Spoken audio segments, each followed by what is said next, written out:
ಸಮಸ್ಯೆಯಿಂದ ಬಳಲ್ತಾ ಇದ್ರೆ, ಸಾಲದ ಹೊರೆಯಿಂದ ನರಳ್ತಾ ಇದ್ರೆ, ಅನಾರೋಗ್ಯ ಸಮಸ್ಯೆಯಿಂದ ಬಳಲ್ತಾ ಇದ್ರೆ, ಅಮಾವಾಸ್ಯೆ ಹುಣ್ಣಿಮೆಗಳಲ್ಲಿ ನಿಮ್ಮನ್ನ ಸಂಕಷ್ಟ ಆವರಿಸ್ತಾ ಇದ್ರೆ, ಇದೆಲ್ಲದಕ್ಕೂ ಪರಿಹಾರ ಜ್ಯೋತಿಷ್ಯ, ತಂತ್ರಶಕ್ತಿ, ಮಾಂತ್ರಿಕ ಶಕ್ತಿಯಲ್ಲಿದೆ. ಈ ಎಲ್ಲದಕ್ಕೂ ಪರಿಹಾರ ನೀಡುವಂತಹ ಕಾರ್ಯಕ್ರಮ ಗುರು ಪರಂಪರೆಗೆ ಸ್ವಾಗತ. ನಾನು ವೀಣಾ.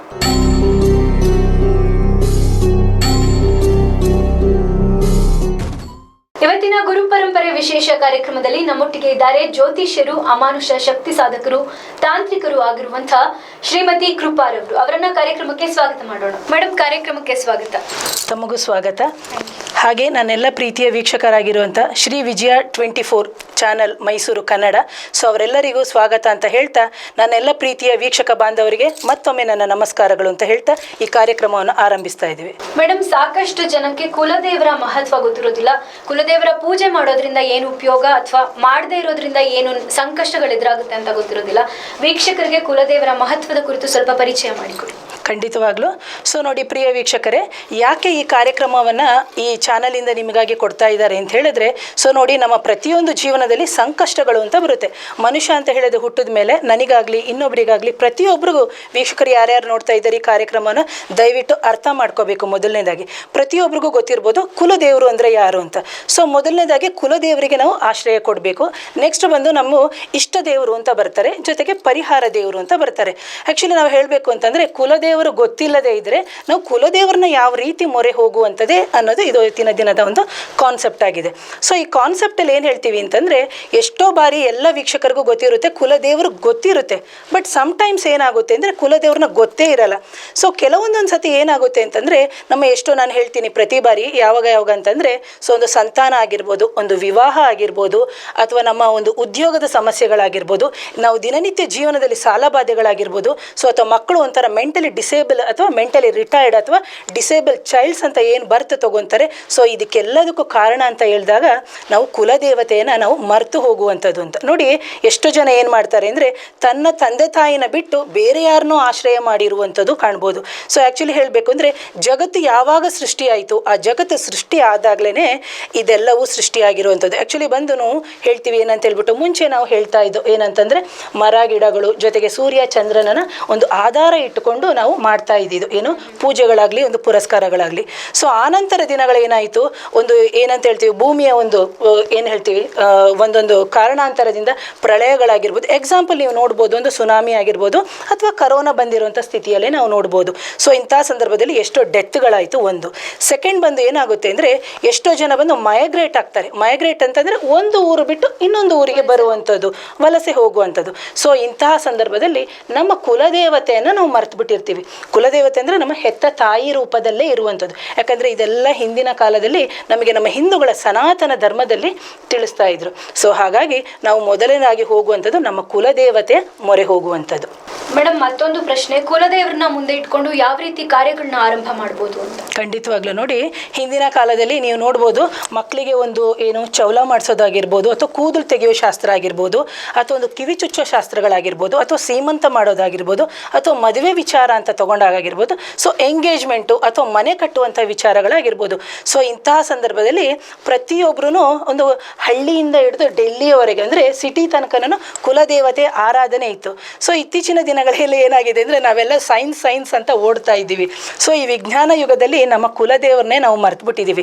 ಈಗ ನೋಡಬೇಕು ಅಂತಂದಾಗ ಕುಲದೇವರು ಅಂತಂದಾಗ ಒಂದು ಮದುವೆಗೆ ಅಂತ ಹೇಳಿದೆ, ಹಾಗೆ ಒಂದು ನಾಮಕರಣ ಆಗಿರ್ಬೋದು, ಒಂದು ಸೀಮಂತ ಕಾರ್ಯಗಳಾಗಿರ್ಬೋದು, ಅಥವಾ ನಾವೇನು ಹೇಳ್ತೀವಿ ಒಂದು ಕಡೆ ಕೊಡುವುದು ಇನ್ನೊಂದು ಕಡೆ ತರುವುದು ಅಂತ ಏನು ಹೇಳ್ತೀವಿ, ಮದುವೆ ವಿಚಾರ ಆಗಿರ್ಬೋದು, ಅಥವಾ ಉದ್ಯೋಗ ವಿಚಾರದಲ್ಲಿ ಆಗಿರ್ಬೋದು. ಸೊ ಈ ಥರ ಆದಾಗ ಏನಾಗುತ್ತೆ ಅಂತಂದರೆ, ಏಳಿಗೆಗಳು ಜಾಸ್ತಿ ಆಗುತ್ತೆ. ಸೊ ಯಾವಾಗ ನಮ್ಮ ಕುಲದೇವರು ನಮ್ಮ ಜೊತೆ ಇದ್ದಾರೆ ಅಥವಾ ನಮ್ಮ ಮನೆಯಲ್ಲೇ ಇದ್ದಾರೆ ಅಂತ ಹೇಳಿದಾಗ, ನಮ್ಮ ಕುಲ ಅಂತಂದರೆ ಒಂದು ಸಮುದಾಯ ಅಂತ ನಾವು ಹೇಳ್ತೀವಿ. ಅಂದರೆ ಜಾತಿನೇ ಬೇರೆ ಕುಲನೇ ಬೇರೆ ಅಂತ ಹೇಳ್ತಾರಲ್ಲ. ಸೊ ನೀವು ಕೇಳ್ಬೋದು, ಮೇಡಮ್ ನಾವು ಹಿಂದೂಸ್ಗಳು ನಮಗೆ ಮಾತ್ರ ಕುಲದೇವರು, ಸೊ ನಮಗೆ ಕ್ರಿಶ್ಚಿಯನ್ಸು ಮುಸ್ಲಿಮ್ಸ್ಗಳಿಗಿದೆಯಾ ಅಂತ. ಸೊ ಖಂಡಿತವಾಗ್ಲೂ ನೀವು ನೋಡ್ಬೋದು ಪ್ರಿಯ ವೀಕ್ಷಕರೇ. ಯಾಕೆ ಅಂತಂದರೆ, ಸೊ ನೋಡಿ ಕ್ರಿಸ್ತ ಹುಟ್ಟೋಕ್ಕಿಂತ ಮುಂಚೆನೂ ಭೂಮಿ ಇತ್ತು, ಆಫ್ಟರ್ ಅಂದರೆ ನಾವು ಹೇಳ್ತೀವಿ AC/BC ಅಂತಲೂ ಹೇಳ್ತೀವಿ. ಸೊ ಅಂಥ ಸಂದರ್ಭದಲ್ಲಿ ಕುಲದೇವರನ್ನ ಮೊರೆ ಹೋಗ್ತಾ ಇದ್ರು. ನೀವು ಅಲ್ಲಿ ನೋಡ್ಬೋದು, ಪವಿತ್ರಾತ್ಮ ಗರ್ಭದಿಂದ ಗರ್ಭವತಿಯಾಗಿದ್ಲು ಅಂತಂತ. ಸೊ ಒಂದು ಕಡೆ ಹೇಳ್ತಾರೆ. ಸೊ ಹಾಗೆ ತಗೊಂಡ್ರೆ ನಮ್ಮ ಭಗವದ್ಗೀತೆಯಲ್ಲೂ ಹೇಳ್ತಾರೆ, ಯಾಕಂದರೆ ಕೃಷ್ಣ ಮತ್ತು ಅರ್ಜುನನ ಒಂದು ಸಂಧಾನದಲ್ಲಿ ಹೇಳ್ತಾರೆ. ಸೊ ಹಾಗೆ ಮುಸ್ಲಿಂ ಧರ್ಮದಲ್ಲೂ ಇದೆ. ಸೊ ಹಾಗಾಗಿ ಅವರಲ್ಲಿ ಗುರು ಮುಖಾಂತರ ಅಥವಾ ಸ್ತ್ರೀ ಗುರುಗಳ ಮುಖಾಂತರ ಹೋಗುವಂಥದ್ದು. ಸೊ ಇಲ್ಲಿನೂ ಅದೇ ಥರ. ಹಾಗಾಗಿ ಈಗ ಒಂದು ದರ್ಗಾ ಆಗಿರ್ಬೋದು, ಒಂದು ಚರ್ಚ್ ಆಗಿರ್ಬೋದು, ಒಂದು ದೇವಸ್ಥಾನ ಆಗಿರ್ಬೋದು, ಅಂದರೆ ಆ ಸಂಬಂಧಪಟ್ಟಂತಹ ಒಂದು ಕುಲಕ್ಕೆ ಸಂಬಂಧಪಟ್ಟಿರುವಂತಹ ದೇವರಿದೆ. ಸೊ ಯಾವುದೇ ಶುಭ ಕಾರ್ಯಗಳು ಮಾಡೋಕ್ಕಿಂತ ಮುಂಚೆ ನಮ್ಮ ಕುಲದೇವರು ಏನಿದ್ದಾರೆ ಆ ಕುಲದೇವರನ್ನ ಆಶ್ರಯಿಸಿ ಆ ನಂತರ ನಾವು ಮುಂದಿನ ಜೀವನದಲ್ಲಿ ಹೆಜ್ಜೆ ಇಟ್ಟಾಗ ಖಂಡಿತವಾಗ್ಲೂ ನಮ್ಮ ಜೀವನದಲ್ಲಿ ಸಾಕಷ್ಟು ಏಳಿಗೆಗಳನ್ನ ಕಾಣ್ತೀವಿ. ಹಾಗೂ ಸಾಕಷ್ಟು ನಮ್ಮ ಜೀವನದಲ್ಲಿ ಬದಲಾವಣೆಗಳನ್ನು ನಾವು ಕಾಣ್ತೀವಿ. ಈಗ ನೀವು ಎಕ್ಸಾಂಪಲ್ ಕೇಳಿದ್ರೆ ಯಾವ ರೀತಿ ಅಂತ. ಸೊ ನೋಡಿ, ಒಂದು ತಾಯಿ ತನ್ನ ಮಗುಗೆ ಕಷ್ಟ ಬಂತು ಅಂತ ಹೇಳಿ ಅನ್ಕೊಳ್ಳಿ. ಸೊ ಅಂಥ ಸಂದರ್ಭದಲ್ಲಿ ಏನಾಗುತ್ತೆ ಅಂತಂದರೆ, ತಾಯಿ ಹತ್ರ ಬಂದ್ಬಿಟ್ಟು ಮಗು ಹೇಳುತ್ತೆ ಏನಂದ್ಬಿಟ್ಟು, ಈ ಥರ ನನಗೆ ಏನೋ ತೊಂದರೆ ಆಗಿದೆ ಅಂತ. ಇದು ದೊಡ್ಡವರಾದಾಗ ಏನಾಗ್ತಾ ಇರುತ್ತೆ ಅಂತಂದರೆ, ಎಷ್ಟೋ ದಿನಗಳಲ್ಲಿ ನಾವು ಅಂದರೆ ಆ ಪರಿಪಾಠವನ್ನು ಬಿಟ್ಬಿಟ್ಟಿದ್ದೀವಿ, ತಾಯಿ ಹತ್ರ ಹೇಳ್ಕೊಳ್ಳೋದಾಗಿರ್ಬೋದು. ಸೊ ಅಂಥ ಸಂದರ್ಭದಲ್ಲಿ ನಾವು ಕುಲದೇವರ ಮೊರೆ ಹೋದಾಗ ಆ ತಾಯಿ ಹೇಳ್ತಾಳೆ, ಮಗನೇ ಯಾಕೆ ಯೋಚನೆ ಮಾಡ್ತಿದ್ಯೋ ಅಥವಾ ಮಗಳೇ ಯಾಕೆ ಯೋಚನೆ ಮಾಡ್ತಾ ಇದೆಯಾ, ನಾನಿದ್ದೀನಿ ನಿನ್ನ ಜೊತೆಗೆ ಅಂತ. ಎಷ್ಟೋ ಜನ ಕೈ ಬಿಟ್ಬಿಟ್ಟಿರ್ತಾರೆ. ಬಟ್ ನಾವು ಕುಲದೇವತೆ ಗೊತ್ತಿದ್ರೆ ನಾವು ಆ ಥರ ಮಾಡ್ಬೋದು. ಸೊ ಕುಲದೇವತೆ ಗೊತ್ತಿಲ್ಲದೆ ಇರುವ ಸಮಯದಲ್ಲಿ ಅದಕ್ಕೆ ಬೇರೆ ರೀತಿಯಾದಂಥ ಪರಿಹಾರಗಳನ್ನ ಮಾಡ್ಕೊಳ್ಳುವಂಥದ್ದು. ಮೇಡಮ್, ನೀವು ಮಾತಾಡ್ತಾ ಹೇಳಿದ್ರಿ ಎಷ್ಟೋ ಜನಕ್ಕೆ ಕುಲದೇವರು ಗೊತ್ತಿರ್ತಾರೆ, ಎಷ್ಟೊಂದು ಜನಕ್ಕೆ ಗೊತ್ತಿರೋದಿಲ್ಲ ಅಂತ. ಆ ರೀತಿ ಗೊತ್ತಿಲ್ಲದೆ ಇದ್ರೆ ಯಾವ ರೀತಿ ಕಂಡು ಹಿಡ್ಕೋಬಹುದು ಅಂತ. ಸೊ ಕುಲದೇವತೆ ಗೊತ್ತಿಲ್ಲದೆ ಇದ್ದಂಥ ಸಂದರ್ಭದಲ್ಲಿ ನಾವೇನು ಮಾಡಬೇಕಾಗುತ್ತೆ ಅಂದರೆ, ಪ್ರಿಯ ವೀಕ್ಷಕರೇ, ಎಷ್ಟೋ ಜನ ನೀವು ಹೇಳ್ತಾ ಇರ್ತೀರಿ ಸಂತಾನಕ್ಕೆ ಯಾಕೋ ಆಗ್ತಾ ಇಲ್ಲ, ವಿವಾಹಗಳಾಗಿ ಡೈವರ್ಸ್ಗಳಾಗಿದೆ ಅಂತಂತ. ಆ್ಯಕ್ಚುಲಿ ನಿಜ ಹೇಳಬೇಕು ಅಂದರೆ ಡೈವರ್ಸ್ಗೆ ರೀಸನ್ ಇದೇನೆ, ಕುಲದೇವತೆ. ಅಲ್ಲಿ ಗಂಡ ಹೆಂಡತಿರು ಮಿಸ್ಅಂಡರ್ಸ್ಟ್ಯಾಂಡಿಂಗ್ ಅಲ್ಲ, ಅಥವಾ ನಮ್ಮದು ಕೆಲವೊಂದೊಂದು ಸತಿ ಫಾಸ್ಟ್ ಲೈಫ್ ಕರ್ಮಾಸ್ ಇರುತ್ತೆ, ಎಗೇನ್ ಬಂದು ವಂಶ ಪಾರಂಪರ್ಯವಾದ ರಿಲೇಟೆಡ್ ಕರ್ಮಾಸ್ ಆಲ್ಸೋ ದೇರ್ ಅಂತಲೇ ಹೇಳ್ತೀವಿ. ಹಾಗಾಗಿ ಕುಲದೇವ್ರನ್ನ ಬಿಟ್ಟುಬಿಡುವಂಥದ್ದು. ಕುಲದೇವ್ರನ್ನ ಬಿಟ್ಟು ನೀವು ಇಷ್ಟ ದೇವರನ್ನ ಮೊರೆ ಹೋಗಿರ್ತೀರಿ, ಎಗೇನ್ ಬಂದ್ಬಿಟ್ಟು ಏನಾಗುತ್ತೆ ಅಂದರೆ ಪರಿಹಾರ ದೇವತೆ ಅಂತ ನಾವು ಹೇಳ್ತೀವಿ. ಪರಿಹಾರ ದೇವತೆ ಅಂತ ಬಂದಾಗ ನಿಮಗೆ ಯಾರೋ ಕುಜ ಶಾಂತಿ ಮಾಡಿಸಿ, ರಾಹು ಶಾಂತಿ ಮಾಡಿಸಿ ಅಂತ ಹೇಳ್ತಾರೆ. ಸೊ ಆಗ ಏನಾಗುತ್ತೆ, ಕುಲದೇವತೆನ ನಾವು ಬಿಟ್ಬಿಡ್ತೀವಿ. ಸೊ ಆಗ ಪರಿಹಾರ ದೇವತೆ ಮತ್ತು ಇಷ್ಟ ದೇವತೆ ಕುಲದೇವ್ರನ್ನ ಕೇಳ್ತಾಳಂತೆ, ಏನಂತ ಹೇಳ್ಬಿಟ್ಟು, ಅದು ಗಂಡಾಗಿರ್ಬೋದು ಹೆಣ್ಣಾಗಿರ್ಬೋದು, ಏನು ಕೇಳ್ತಾರೆ ಅಂದರೆ, ನಿನ್ನ ಮಗ ನನ್ನ ಹತ್ರ ಬಂದು ಈ ಪರಿಹಾರ ಮಾಡು ಅಂತ ಕೇಳ್ತಾ ಇದ್ದಾನೆ, ಸೊ ಮಾಡ್ಬೋದಾ ಅಂತ ಕೇಳ್ತಾರೆ. ಸೊ ಆಗ ಕುಲದೇವ್ರು ಏನು ಹೇಳ್ತಾಳೆ ಅಂತಂದರೆ, ಮಾಡಬೇಡ, ಯಾಕಂದರೆ ಅವಳು ನನ್ನನ್ನೇ ಮರ್ತು ಬಿಟ್ಟಿದ್ದಾರೆ ಅಂತ. ಈ ಎಕ್ಸಾಂಪಲ್ಸ್ ನಾವು ಮಾನವನಿಗೆ ಹೇಳಬೇಕು ಅಂತಂದರೆ, ನಮಗೆ ಎಷ್ಟೋ ಸಂಬಂಧಗಳಲ್ಲೇ ತೊಂದರೆಗಳು ಬಂದಾಗ ಸೊ ನಮಗೆ ನೋವಾದವ್ರನ್ನ ನಾವು ಸೈಡ್ಗೆ ಇಟ್ಬಿಡ್ತೀವಿ. ಯಾರು ಪ್ರೀತಿ ವಾತ್ಸಲ್ಯದಲ್ಲಿ ಇರ್ತಾರೆ ನಾವು ಅವ್ರ ಜೊತೆ ರಿಲೇಷನ್ಶಿಪ್ ಅಥವಾ ಬಾಂಡಿಂಗ್ನ ಸೊ ಕಂಟಿನ್ಯೂ ಮಾಡ್ತೀವಿ. ಅದೇ ಥರ ಕುಲದೇವತೆಗೂ ಇಷ್ಟ ದೇವತೆಗೂ ಪರಿಹಾರ ದೇವತೆಗಿರುವಂತಹ ಒಂದು ವ್ಯತ್ಯಾಸವಾಗಿರುತ್ತೆ ಮೇಡಮ್. ಕುಲದೇವರು ಗಂಡ ಅಥವಾ ಹೆಣ್ಣ ಆಗ್ಲೇ ನೀವು ಬಳಸಿದ್ರಿ ಆ ಪದ, ಹೌದು, ಅದ್ರ ಬಗ್ಗೆ ಸ್ವಲ್ಪ ಪರಿಚಯ. ಖಂಡಿತವಾಗ್ಲೂ. ಸೊ ನೋಡಿ, ಒಂದೊಂದು ಮನೆಯಲ್ಲಿ ಒಂದೊಂದು ಕುಲದೇವರು ಅಂತ ಹೇಳ್ತಾರೆ. ಸೊ ಕುಲದೇವರೇ ಬೇರೆ, ಇಷ್ಟ ದೇವರೇ ಬೇರೆ, ಗ್ರಾಮ ದೇವರೇ ಬೇರೆ, ಹಾಗೇನೇ ಬಂದು ಗುರುಗಳು ಅಂತ ಬರ್ತಾರೆ. ಪ್ರತಿ ಒಂದೊಂದು ಮನೆಗಳಿಗೂ ಗುರುಗಳು ಅಂತ ಇರ್ತಾರೆ. ಸೊ ಈ 4 ಜನನ ನಾವು ಕಾನ್ಫಿಡೆಂಟಲ್ ಆಗಿ ಇಟ್ಕೋಬೇಕಂದ್ರೆ ತುಂಬ ಸೀಕ್ರೆಟ್ ಆಗಿ ಇಟ್ಕೊಳ್ಳೋದು. ಎಷ್ಟೋ ಜನ ಏನು ಮಾಡ್ತಾರೆ ಅಂದರೆ, ಕುಲದೇವ್ರಿಗೆ ಹೋಗ್ಬೇಕಾದ್ರೆ ಏನು ಮಾಡ್ತಾರೆ, ಅಕ್ಕಪಕ್ಕದವರೆಲ್ಲ ಕರ್ಕೊಂಡು ಹೊಟ್ಟೋಗ್ಬಿಡೋದು. ಸೊ ಅದೇನಾಗುತ್ತೆ, ಅವರ ಕುಲದೇವರು ಯಾರು ಅಂತ ಇವ್ರಿಗೆ ಕ್ಲೀನಾಗಿ ಗೊತ್ತಾಗುತ್ತೆ. ಸೊ ಯಾಕೆ ಹೇಳ್ತಾ ಇದ್ದೀನಿ ಅಂತಂದರೆ, ಮುಂದಿನ ದಿನಗಳಲ್ಲಿ ನಾನು ಮಾಟ ಮಂತ್ರದ್ದು ಮಾಡೋದೇ ಹೇಳ್ತೀನಿ. ಸೊ ಕುಲದೇವರನ್ನು ಕಟ್ಟಿ ಹಾಕುವಂಥದ್ದು, ದೈವ ಶಕ್ತಿಯನ್ನು ಕಟ್ಟಿ ಹಾಕುವಂಥದ್ದು ಇರುತ್ತೆ. ಸೊ ಅದು ಯಾವ ರೀತಿ ಅಂತ. ಸೊ ಅಂಥ ಸಂದರ್ಭದಲ್ಲಿ ಕುಲದೇವರು ಅಂತ ಹೇಳಬೇಕಾದ್ರೆ, ನಮ್ಮ ಕುಲಕ್ಕೆ ಯಾರು ದೇವತೆ ಇರ್ತಾರೆ, ಹೆಣ್ಣಾಗಿರ್ಬೋದು ಗಂಡಾಗಿರ್ಬೋದು, ಅವರ ಮುಖಾಂತರನೇ ನಮ್ಮ ಎಲ್ಲ ಪರಿವಾರದವರು, ಅಂದರೆ ನಾನಾಗಿರ್ಬೋದು, ಗಂಡ ಮಕ್ಕಳು ಅಥವಾ ಯಾರಿದ್ದಾರೆ ನನ್ನ ಸಮುದಾಯ ಏನಿದೆ ಅವರು ಮಾತ್ರ ಹೋಗುವಂಥದ್ದು. ಈಗ ನೀವು ನನ್ನ ಜೊತೆ ಇದ್ದೀರಿ, ಸೊ ನಿಮ್ಮನ್ನು ಕರ್ಕೊಂಡು ಇನ್ನೂ 4 ಜನನ ಕರ್ಕೊಂಡು ಹೋಗುವಂಥದ್ದು ಇಲ್ಲ. ಕುಲದೇವತೆ ಆಶ್ರಯಕ್ಕೆ ಬಂದಾಗ ಸೊ ಇಷ್ಟ ದೇವತೆಯ ಕಾನ್ಸೆಪ್ಟೇ ಬೇರೆ ಬರುತ್ತೆ, ಪರಿಹಾರ ದೇವತೆದೇ ಬೇರೆ ಬರುತ್ತೆ, ಸೊ ಕುಲದೇವತೆದೇ ಬೇರೆ ಬರುತ್ತೆ. ಸೊ ಹಾಗಾಗಿ ಕುಲದೇವತೆ ಅಂತ ಬಂದಾಗ ಒಬ್ಬರೊಬ್ಬರಿಗೂ ಗಂಡು ಇರುತ್ತೆ, ಹಾಗೆ ಹೆಣ್ಣು ಇರುತ್ತೆ. ಸೊ ಕೆಲವು ಕಡೆ ಏನಾಗುತ್ತೆ ಅಂದರೆ, ಇಬ್ಬರು ಇರ್ತಾರೆ, ಗಂಡು ದೇವರು ಇರ್ತಾರೆ, ಸೊ ಹೆಣ್ಣು ದೇವರು ಇರ್ತಾರೆ. ಸೊ ಕೆಲವರು ನೀವು ಪದ್ಧತಿಗಳನ್ನ ಕೇಳ್ಬೋದು, ಹಳೆಯ ಸಂಪ್ರದಾಯಸ್ಥನ ಕೇಳ್ಬೋದು, ನಮ್ಮ ಕುಲದೇವರು ಗಂಡು ಇದ್ದಾರೆ ಹೆಣ್ಣು ಇದ್ದಾರೆ ಅಂತ ಹೇಳ್ತಾರೆ. ಕೆಲವರು ಬಂದು ಹೆಣ್ಣು ಮಾತ್ರ ಇರ್ತಾರೆ, ಸೊ ಕೆಲವರು ಬಂದು ಗಂಡು ಮಾತ್ರ ಇರ್ತಾರೆ ಮೇಡಮ್. ಕುಲದೇವರು ಕಂಡು ಹಿಡ್ಕೊಂಡ ನಂತರ ಆಗೋ ಪ್ರಯೋಜನಗಳೇನು? ಸೊ ನಾನು ಕುಲದೇವರು ಗೊತ್ತಿದ್ದು ಆಗುವಂಥ ಪ್ರಯೋಜನಗಳು ಹೇಳಿದೆ. ಈಗ ಯಾವುದಾದ್ರೂ ತಾಂತ್ರಿಕ ಬಾಧೆಗಳಾಗಿರ್ಬೋದು, ಮಾಂತ್ರಿಕ ಬಾಧೆಗಳಾಗಿರ್ಬೋದು, ಮಕ್ಕಳ ಹೈಯರ್ ಎಜುಕೇಷನ್ಸ್ ಆಗಿರ್ಬೋದು, ಅಥವಾ ನಾವು ಯಾವುದು ಫಾರಿನ್ ಟ್ರಾವೆಲ್ಸ್ ಅಂತ ಹೇಳ್ತೀವಿ, ಅಥವಾ ವ್ಯಾಪಾರ ದೃಷ್ಟಿಯಲ್ಲಾಗಿರ್ಬೋದು, ಅಥವಾ ಸಂತಾನ ದೋಷಗಳಾಗಿರ್ಬೋದು, ವಿವಾಹ ವಿಳಂಬ ಆಗಿರ್ಬೋದು, ವಿವಾಹ ಕಟ್ಟಾಗೋದು ಅಂತಂದರೆ ಯಾರೋ ಪ್ರತಿಬಂಧಕ ಮಾಡುವಂಥದ್ದು, ಅಂದರೆ ಮಾಂತ್ರಿಕ ಬಾಧೆಯಿಂದ ಕಟ್ ಮಾಡುವಂಥದ್ದು. ಈಗ ನೀವು ಬಾಯಿ ಮುಖಾಂತರ ಹೇಳಿ ಕಟ್ ಮಾಡಿಸ್ತೀರಿ, ಅದೊಂದು ಬೇರೆ. ಸೊ ಇನ್ನೊಂದು ಏನಂದರೆ ಮಾಂತ್ರಿಕ ರೂಪದಲ್ಲಿ ಪ್ರತಿಬಂಧಕ ಒಡ್ಡುವಂಥದ್ದು ಇರುತ್ತೆ. ಸೊ ಹಾಗೇನೇನೆ ಅನಾರೋಗ್ಯಗಳಿಗೆ ತುತ್ತಾದಾಗ ಸೊ ನಾವೆಲ್ಲ ದೇವತೆಗಳನ್ನ ಹಿಡಿತೀವಿ. ಕುಲದೇವತೆ ಒಬ್ಬರು ನಮ್ಮ ಜೊತೆ ಇತ್ತು ಅಂತಂದರೆ ನಮ್ಮ ಅಷ್ಟೂ ದೇವತೆಗಳು ನಮ್ಮ ಮನೆಗೆ ಬಂದ ರೀತಿ. ಸೊ ಹಾಗಾಗಿ ನೀವು ಹೇಳ್ಬೋದು ತಂದೆ ತಾಯಿಂದಿರು ಗೊತ್ತಿತ್ತು ಅಂತಂದರೆ ನಮಗೆ, ಸೊ ಬೇರೆ ಅವರ ಚಿಕ್ಕಪ್ಪ ಆಗಿರ್ಬೋದು, ದೊಡ್ಡಪ್ಪ ಆಗಿರ್ಬೋದು, ತಾತ ಆಗಿರ್ಬೋದು, ಮುತ್ತಾತ, ಸೊ ನಮಗೆ ಆ ಥರ ಗೊತ್ತಾಗುತ್ತೆ. ಸೊ ಹಾಗಾಗಿ ಮೊದಲು ಕುಲದೇವತೆಯ ಮೊರೆ ಹೋಗಬೇಕು. ಈ ಕುಲದೇವತೆಯ ಮೊರೆ ಹೋಗೋಕ್ಕಿಂತ ಮುಂಚೆ ನಾವೇನು ಮಾಡಬೇಕು, ನಮ್ಮ ತಂದೆ ತಾಯಿಂದಿರ ಸ್ಮರಣೆ ಇರಬೇಕು, ಅಥವಾ ನಮ್ಮ ತಂದೆ ತಾಯಿಂದಿರ ಜೊತೆ ನಾವು ಬಾಂಡಿಂಗ್ ಇಟ್ಕೊಂಡಿರಬೇಕು. ಸೊ ಈಗ ಗಂಡನ ಮನೆಗೆ ಹೋದಾಗ ನಾವು ಅತ್ತೆ ಮಾವಂದಿರ ಸಪೋರ್ಟ್ ಇಟ್ಕೊಂಡಿರಬೇಕು. ಸೊ ಈಗ ಆಲ್ಮೋಸ್ಟ್ ಎಲ್ಲ ಲವ್ ಮ್ಯಾರೇಜಸ್ಗಳಾಗ್ತಾ ಇದೆ. ಸೊ ಫೇಲ್ಯೂರ್ ಆಗುತ್ತೆ. ಸೊ ಕಾರಣ ಇದು ಒನ್ ಆಫ್ ದ ಕಾಸ್ ಆಗಿರುತ್ತೆ. ಯಾಕಂದರೆ ಸರ್ಪ ಸಂಸ್ಕಾರ ಆಗಿರ್ಬೋದು, ಆಶ್ಲೇಷ ಬಲಿ ಆಗಿರ್ಬೋದು. ಸೊ ಇವೆಲ್ಲನೂ ಮಾಡೋಕ್ಕಿಂತ ಮುಂಚೆ ನಾವು ಪ್ರಾಯಶ್ಚಿತ ಸಂಕಲ್ಪ ಅಂತ ಒಂದು ಸಂಕಲ್ಪ ಮಾಡಿಸ್ತೀವಿ. ಆ್ಯಕ್ಚುಲಿ ಎಷ್ಟೋ ಜನಕ್ಕೆ ಗೊತ್ತಿಲ್ಲ, ಸುಮ್ಮನೆ ಪೂಜೆ ಮಾಡಿಬಿಡ್ತಾರೆ, ತಾಂಬೂಲ ಕೊಟ್ಬಿಡ್ತಾರೆ, ಅರ್ಶಿನ, ಬಟ್ ಎಲ್ಲನೂ ಗ್ರ್ಯಾಂಡಾಗಿ ಮಾಡುವಂತಿದೆ. ಸೊ ಕುಲದೇವರನ್ನು ಇಟ್ಟು ಆನಂತ ಮಾಡೋದಕ್ಕೆ ಪರಿಹಾರ ಮಾಡಿಕೊಂಡಾಗ ತುಂಬ ಚೆನ್ನಾಗಾಗುತ್ತೆ. ಮೇಡಮ್, ನಿಮ್ಮ ಜೊತೆ ಮತ್ತಷ್ಟು ಮಾತನಾಡೋದಿದೆ, ಆದರೆ ಅದಕ್ಕಿಂತ ಮುಂಚೆ ಗುರು ಪರಂಪರೆ ವಿಶೇಷ ಕಾರ್ಯಕ್ರಮದಲ್ಲಿ ಪುಟ್ಟ ಬ್ರೇಕ್.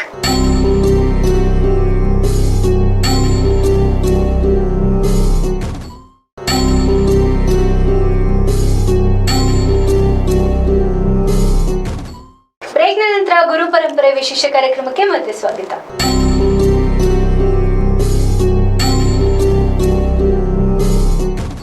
ಮೇಡಮ್, ನೀವು ಹೇಳ್ತಾ ಇದ್ರಿ ಕುಲದೇವತೆ ಗೊತ್ತಿದ್ರೆ ಯಾವಾಗ ಕುಲದೇವರ ಮೊರೆ ಹೋಗಬೇಕು, ಗೊತ್ತಿರಲಿಲ್ಲ ಅಂದ್ರೆ ಏನ್ ಮಾಡಬೇಕು? ಓಕೆ, ಇದು ಒಳ್ಳೆ ಕ್ವಶನ್ ಮೇಡಮ್ ನೀವು ಕೇಳಿದ್ದು. ಸೊ ನೋಡಿ, ಎಷ್ಟೋ ಪ್ರಿಯ ವೀಕ್ಷಕರೇ, ಇದೊಂದು ವಿಶೇಷವಾದ ಕಾರ್ಯಕ್ರಮ ನಮ್ಮ ಚಾನಲ್ನಿಂದ ನಿಮ್ಗಾಗಿ ಕೊಡ್ತಾ ಇರೋದು. ಯಾಕೆ ಅಂತಂದರೆ ನಾವು ಫಸ್ಟ್ ಆಲ್ರೆಡಿ ಹೇಳಿದೆ ಏನು ಅಂತ ಹೇಳ್ಕೊಂಡು.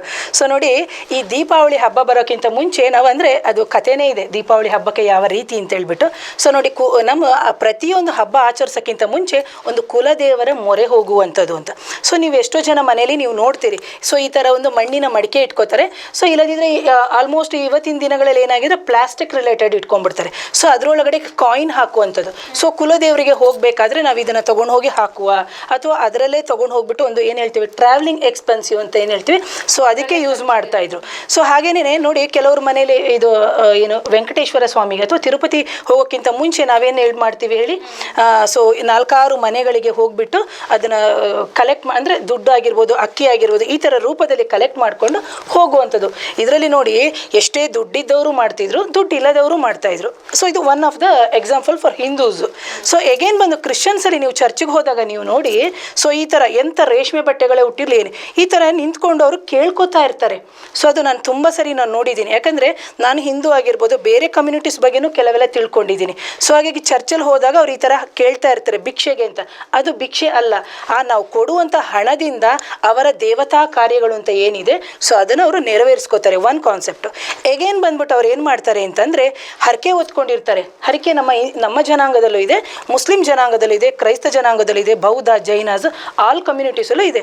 ಸೊ ಅಂಥ ಸಂದರ್ಭದಲ್ಲಿ ಅವ್ರು ಹೇಳ್ತಾರೆ ಏನಂತಂದರೆ, ನಾನು ಇದನ್ನು ತಗೊಂಡು ನಿನ್ನ ಪಾದಗಳಿಗೆ ಯಾವುದೋ ಒಂದು ಕಾರ್ಯದ ನಿಮಿತ್ತವಾಗಿ ಹಾಕ್ತಾ ಇದ್ದೀನಿ, ದಯಮಾಡಿ ಇದನ್ನು ನನಗೆ ಕೊಡು ಅಂತ. ಅವರು ಬೆನ್ಸ್ ಕಾರಲ್ಲಾದರೂ ಓಡಾಡ್ಬೋದು, ಅಥವಾ ಆರ್ ಡಿ ಕಾರಲ್ಲಾದರೂ ಓಡಾಡ್ತಿರ್ಬೋದು. ಆ ಥರದ ವ್ಯಕ್ತಿಗಳು ಇದ್ದಾರೆ. ಸೊ ಯಾಕೆ ಹೇಳ್ತಾ ಇದ್ದೀವಿ ಅಂತಂದರೆ, ನಾ ಯಾವಾಗ ಒಂದು ಸತಿ ಹೋದಾಗ, ತಿರುಪತಿಗೆ ಹೋದಾಗ ಎಷ್ಟೊಂದು ಅಮೌಂಟ್ ತಂದು ಹಾಕಿರುವಂಥದ್ದು ನೋಡಿದ್ದೀನಿ. ಸೊ ಎಗೇನ್ ಬಂದು ನಾನು ಯಾವುದೋ ಒಂದು ಮುಸ್ಲಿಂ ದರ್ಗಾಕ್ಕೆ ಹೋದಾಗ, ಗುರುಗಳ ದರ್ಗಾಕ್ಕೆ ಹೋದಾಗಲೂ ಸೊ ಅಲ್ಲಿ ಲಮ್ಸ್ ಅಮೌಂಟ್ ಆಗಿ ಒಂದು ಅಮೌಂಟ್ ತಂದು ಹಾಕಿರುವಂಥದ್ದು. ಸೊ ಇದು ನಮ್ಮ ಪ್ರತಿಯೊಂದು ಟಿ ವಿ ಚಾನಲಲ್ಲೂ ತೋರಿಸ್ತಾರೆ ಈ ಥರ ಕಾರ್ಯಕ್ರಮಗಳು ಹಾಕಿರುವಂಥದ್ದು ಅಂತ. ಸೊ ಅವ್ರಿಗೆ ಯಾಕೆ ಅಂತಂದರೆ, ಎಷ್ಟೋ ಬಾರಿ ಅವ್ರಿಗೆ ಕುಲದೇವರೇ ಗೊತ್ತೇ ಇರಲ್ಲ. ಸೊ ಆ ಥರ ದೇವತೆಗಳ ಮೊರೆ ಹೋದಾಗ, ಅಥವಾ ಈಗ ಕೆಲವರು ಶಿವನ ಮೊರೆ ಹೋಗ್ತಾರೆ, ವಿಷ್ಣುವಿನ ಮೊರೆ ಹೋಗ್ತಾರೆ, ಅಥವಾ ಕ್ರೈಸ್ತ ಹೋಗ್ಬೋದು, ಅಥವಾ ಜೈನ್, ಈ ಥರ ಎಲ್ಲ ಮೊರೆ ಹೋಗ್ತಾರೆ. ಸೊ ಹೋದಾಗ ಅವ್ರಿಗೆ ಯಾವುದೋ ಒಂದು ಇಂಟ್ಯೂಷನಲ್ಲಿ ಗೊತ್ತಾಗುತ್ತೆ, ಅಥವಾ ಬೇರೆಯವರ ಮುಖಾಂತರ ಹೋದಾಗ ಸೊ ಅವರ ಕಾರ್ಯಗಳು ಆದಾಗ ಅವರು ಕೇಳ್ಕೊತಾರೆ. ಒಂದು. ಎರಡನೇದಾಗಿ, ಸೊ ಇವತ್ತು ನಾನು ಏನು ಹೇಳ್ತಾ ಇದ್ದೀನಿ ಅಂತಂದರೆ ಮೇಡಮ್, ಎಷ್ಟೋ ಜನಕ್ಕೆ ಗೊತ್ತಿರುತ್ತೆ, ಕುಲದೇವರು ಗೊತ್ತಿರುತ್ತೆ. ಸೊ ಗೊತ್ತಿದ್ದು ನಮ್ಮ ಮನೆ ಒಳಗಡೆ ಬರಲ್ಲ. ಸೊ ನೀವು ನನ್ನ ಮನೆ ಅಡ್ರೆಸ್ ಗೊತ್ತಿರುತ್ತೆ, ಸೊ ಕೃಪಾ ಮೇಡಮ್ ಮನೆ ಒಳಗಡೆ ಹೋಗಬೇಕಾ ಬೇಡವಾ ಅಂತ ಯೋಚನೆ ಮಾಡ್ತಾ ಇರ್ತೀರಿ. ಹೋದರೆ ಏನು ಅನ್ಕೊತಾರೋ ಇಷ್ಟು ದಿನದ ಮೇಲೆ, ಸೊ ನನಗೆ ಅವರೊಂದು ಮೆಸೇಜ್ ಹಾಕಿಲ್ಲ, ಒಂದು ಕಾಲ್ ಮಾಡಿಲ್ಲ, ನನಗೆ ಇನ್ವೈಟ್ ಮಾಡಿಲ್ಲ, ಹೌ ಕೆನ್ ಐ ಗೋ ಅಂತ ಹೇಳ್ಬಿಟ್ಟು ನಿಮ್ಗೊಂದು ಕ್ವಶನ್ ಮಾರ್ಕ್ ಬರುತ್ತೆ. ಸೊ ಅಂಥ ಸಂದರ್ಭದಲ್ಲಿ ನಮ್ಮ ಕುಲದೇವರೇ ಹೊರಗಡೆ ಇರ್ತಾರೆ ಅಂತಲೇ ಅಂದ್ಕೊಳ್ಳಿ, ಅಥವಾ ಕುಲದೇವರನ್ನೇ ಮರ್ತೇ ಬಿಟ್ಟಿದ್ದಾರೆ ಅಂತಲೇ ಅಂದ್ಕೊಳ್ಳಿ. ಸೊ ಇವತ್ತಿನ ದೀಪಾವಳಿ ಹಬ್ಬದ ಪ್ರಯುಕ್ತ ನಾನು ಏನು ಹೇಳ್ತಾ ಇದ್ದೀನಿ ಅಂತಂದರೆ, ಸೊ ಆಲ್ರೆಡಿ ನಾನು ಪ್ರಿಪೇರ್ ಮಾಡಿಬಿಟ್ಟಿದ್ದೀನಿ ಪ್ರಿಯ ವೀಕ್ಷಕರೇ. ಏನು ಅಂದರೆ, ಸೊ ಒಂದು ಮಣ್ಣಿನ ಮಡಿಕೆ ತಗೊಳ್ಳಿ. ಯಾಕೆ ಅಂತಂದರೆ, ನಮ್ಮ ಈ ದೇಹ ಆಗಿರೋದು ಪಂಚಭೂತಗಳಲ್ಲೇ ಆಗಿರೋದು. ಆಫ್ಟರ್ ಡೆತ್ ಏನಾಗುತ್ತೆ, ಸೊ ಎಗೇನ್ ಬಂದು ಪಂಚಭೂತಗಳಲ್ಲೇ ಲೀನ ಆಗುತ್ತೆ. ಓಕೆ, ಓಕೆನಾ. ಸೊ ದೇಹ ಮಾತ್ರ ಹೋಗುತ್ತೆ, ಬಟ್ ನಮ್ಮದು ಸೋಲ್ ಅಂತ ಏನಿದೆ ಅದು ಆಸ್ಟ್ರೋ ಟ್ರಾವೆಲ್ಗೆ ಹೋಗುತ್ತೆ ಅಥವಾ ರೀಕಾರ್ನೇಷನ್ ತಗುತ್ತೆ. ಸೊ ಅದ್ರ ಕಾನ್ಸೆಪ್ಟ್ ಬೇರೆ. ಸೊ ಆಗ ನಾವೇನು ಮಾಡಬೇಕಾಗುತ್ತೆ ಅಂದರೆ ಈ ಮಣ್ಣಿನ ಮಡಿಕೆನೇ ತಗೋಬೇಕು, ಅಂದರೆ ಕುಲದೇವರಿಗೆ. ಸೊ ಮಣ್ಣಿನ ಮಡಿಕೆ ತೊಗೊಂಡು ಇಲ್ಲಿ ನೋಡಿ ಪ್ರಿಯ ವೀಕ್ಷಕರೇ, ಅಕ್ಕಿ ಹಾಕಿದ್ದೀನಿ. ಸೊ ಈ ಥರ ಅಕ್ಕಿ ಹಾಕೊಳ್ಳುವಂಥದ್ದು. ಅಕ್ಕಿ ಹಾಕ್ಕೊಂಡು ಅದಕ್ಕಿಂತ ಮುಂಚೆ ಅರಿಶಿನ ಕುಂಕುಮವನ್ನು ಹಾಕೊಳ್ಳೋದು. ಹೆಣ್ಣು ದೇವರಾಗಿದ್ದರೆ ಏನಾಗುತ್ತೆ ಅಂದರೆ ಅರಿಶಿನ ಕುಂಕುಮವನ್ನು ಹಚ್ಕೋತೀವಿ ಹೆಣ್ಣು ದೇವರಾಗಿದ್ದರೆ. ಸೊ ಅದೇ ಗಂಡು ದೇವರಾಗಿದ್ದರೆ ಈ ಥರ ವಿಭೂತಿಗಳನ್ನ ಹಚ್ಚುತ್ತೀವಿ. ಅಕಸ್ಮಾತ್ ನಿಮಗೆ ಗೊತ್ತೇ ಇಲ್ಲ ಅಂತಲೇ ಅಂದ್ಕೊಳ್ಳಿ, ಅಂಥ ಸಂದರ್ಭದಲ್ಲಿ ಇದೊಂದು ಮಣ್ಣಿನ ಮಡಿಕೆಯನ್ನು ಇಟ್ಕೊಳ್ಳೋದು, ಇದಕ್ಕೆ ಅರಿಶಿನ ಕುಂಕುಮವನ್ನು ಹಾಕೊಳ್ಳುವಂಥದ್ದು, ವಿಭೂತಿಯನ್ನು ಧಾರಣೆ ಮಾಡುವಂಥದ್ದು. ಸೊ ಕೈಯಲ್ಲಿ ಇಟ್ಕೊಂಡು ನೀವೇನು ಮಾಡಬೇಕಾಗುತ್ತೆ ಅಂತಂದರೆ ಒಂದು ಉತ್ತರಾಭಿಮುಖವಾಗಿಯೇ ನಿಂತ್ಕೋಬೇಕು, ಕೇಳ್ಕೋಬೇಕು. ಯಾವುದು ಉತ್ತರಕ್ಕೆ ಬಂದ್ಬಿಟ್ಟು ಕುಬೇರ ಆಗ್ತಾನೆ. ಸೊ ಅಂಥ ಸಂದರ್ಭದಲ್ಲಿ ನೀವು ದನಕ್ಕೆ ತೊಂದರೆ ಆಗಿರ್ಬೋದು, ಸಾಲ ಆಗಿರ್ಬೋದು, ಅಥವಾ ವಿವಾಹದ ಸಾಲಗಳಾಗಿರ್ಬೋದು, ಸಂತಾನ ರಿಲೇಟೆಡ್ ಪ್ರಾಬ್ಲಮ್ ಆಗಿದೆ, ಎನಿ ಪ್ರಾಬ್ಲಮ್ಸು, ನೀವು ಕುಲದೇವತೆ ಮೊರೆ ಹೋಗಬೇಕಾದ್ರೆ ಸೊ ಇದನ್ನಿಷ್ಟ ಹಾಕ್ಕೊಂಡು ಕೇಳ್ಕೋಬೇಕು. ಅಮ್ಮ ತಾಯಿಯೇ ಅಥವಾ ಏನು ಹೇಳ್ತೀವಿ ಸ್ವಾಮಿ, ಅಥವಾ ಗಂಡುಗೆ ನಾವು ಸ್ವಾಮಿ ಅಂತ ಹೇಳ್ತೀವಿ. ನೀನು ಯಾರು ಏನು ಗೊತ್ತಿಲ್ಲ, ನನಗೆ ಕುಲದೇವತೆ ಗೊತ್ತಿಲ್ಲ, ನಿನ್ನ ಮನೆ ಒಳಗಡೆ ಬರಬೇಕು ಅಂತಿದೆಯಾ, ಬಂದಿಲ್ಲ, ಅಥವಾ ನನಗೆ ಗೊತ್ತೇ ಇಲ್ಲ, ಸೊ ಹಾಗಾಗಿ ನಿನ್ನ ಮೊರೆ ಹೋಗ್ತಾ ಇದ್ದೀನಿ ಅಂತ ಹೇಳ್ಬಿಟ್ಟು ಇದನ್ನು ಕೇಳ್ಕೋಬೇಕು. ಕೇಳ್ಕೊಂಡು ನೀವೇನು ಮಾಡಬೇಕು, ಒಂದು ಹಿತ್ತಾಳೆ ತಟ್ಟೆನೇ ತೊಗೋಬೇಕು. ಪ್ರಿಯ ವೀಕ್ಷಕರಿಗೆ ತೋರಿಸ್ತಾ ಇದ್ದೀನಿ ನೋಡಿ, ನಾನಿಲ್ಲಿ ಹಿತ್ತಾಳೆ ತಟ್ಟೆ ತೊಗೋಬೇಕು. ಇಲ್ಲದಿದ್ದರೆ ನೀವೇನು ಮಾಡಬೇಕಾಗುತ್ತೆ ಅಂತಂದರೆ ಈ ಥರ ಮಣ್ಣಿನಲ್ಲಿ ಮಾಡಿರುವಂತಹ ಒಂದು ಚಿಕ್ಕ ತಟ್ಟೆ ಬರುತ್ತೆ, ಒಂದು ಸಣ್ಣ ತಟ್ಟೆ ತಗೋತ್ತೆ. ಸಣ್ಣ ತಟ್ಟೆಗೆ ನೀವೇನು ಮಾಡಬೇಕು, ಈ ಥರ ಮಡಿಕೆಗೆ ಅಕ್ಕಿ ಹಾಕಿ ಇಡಬೇಕು, ಅರಿಶಿನ ಕುಂಕುಮವನ್ನು ಎಲ್ಲ ಹಾಕಬೇಕು. ಸೊ ಆ ನಂತರ ನೀವೇನು ಮಾಡಬೇಕಾಗುತ್ತೆ ಅಂದರೆ ನಾನಿಲ್ಲಿ ತೋರಿಸ್ತಾ ಇದ್ದೀನಿ ವೀಕ್ಷಕರೇ. ಸೊ ಇಲ್ಲಿ ನೋಡಿ ಈ ಥರದೊಂದು ಮಣ್ಣಿಂದು ಸಿಗುತ್ತೆ. ಸೊ ಅದನ್ನು ನೀವು ಕ್ಲೋಸ್ ಮಾಡಬೇಕು. ಸೊ ಆ ನಂತರ ನೀವೇನು ಮಾಡಬೇಕಾಗುತ್ತೆ ಅಂತಂದರೆ ಸೊ ಈ ಮಣ್ಣಿನ ಒಂದು ಮಡಿಕೆಗೆ ಇಟ್ಟಿದ್ದೀನಿ. ಸೊ ಇಟ್ಟ ನಂತರ ತುಪ್ಪದ ದೀಪವನ್ನೇ ಹಚ್ಚಬೇಕು. ದಯವಿಟ್ಟು ಎಣ್ಣೆ ದೀಪ ಹಚ್ಚಬೇಡಿ, ಸಾಸಿವೆ ಆಗಬಾರ್ದು, ಎಳ್ಳೆಣ್ಣೆ ಆಗಬಾರ್ದು, ಬೇರೆ ಯಾವುದು ಹಾಕಬಾರ್ದು. ಜೇನುತುಪ್ಪ ದೀಪನೂ ಹಚ್ತಾರೆ, ಅದು ಮುಂದಿನ ಕಾರ್ಯಕ್ರಮಗಳಲ್ಲಿ ಹೇಳ್ತೀನಿ.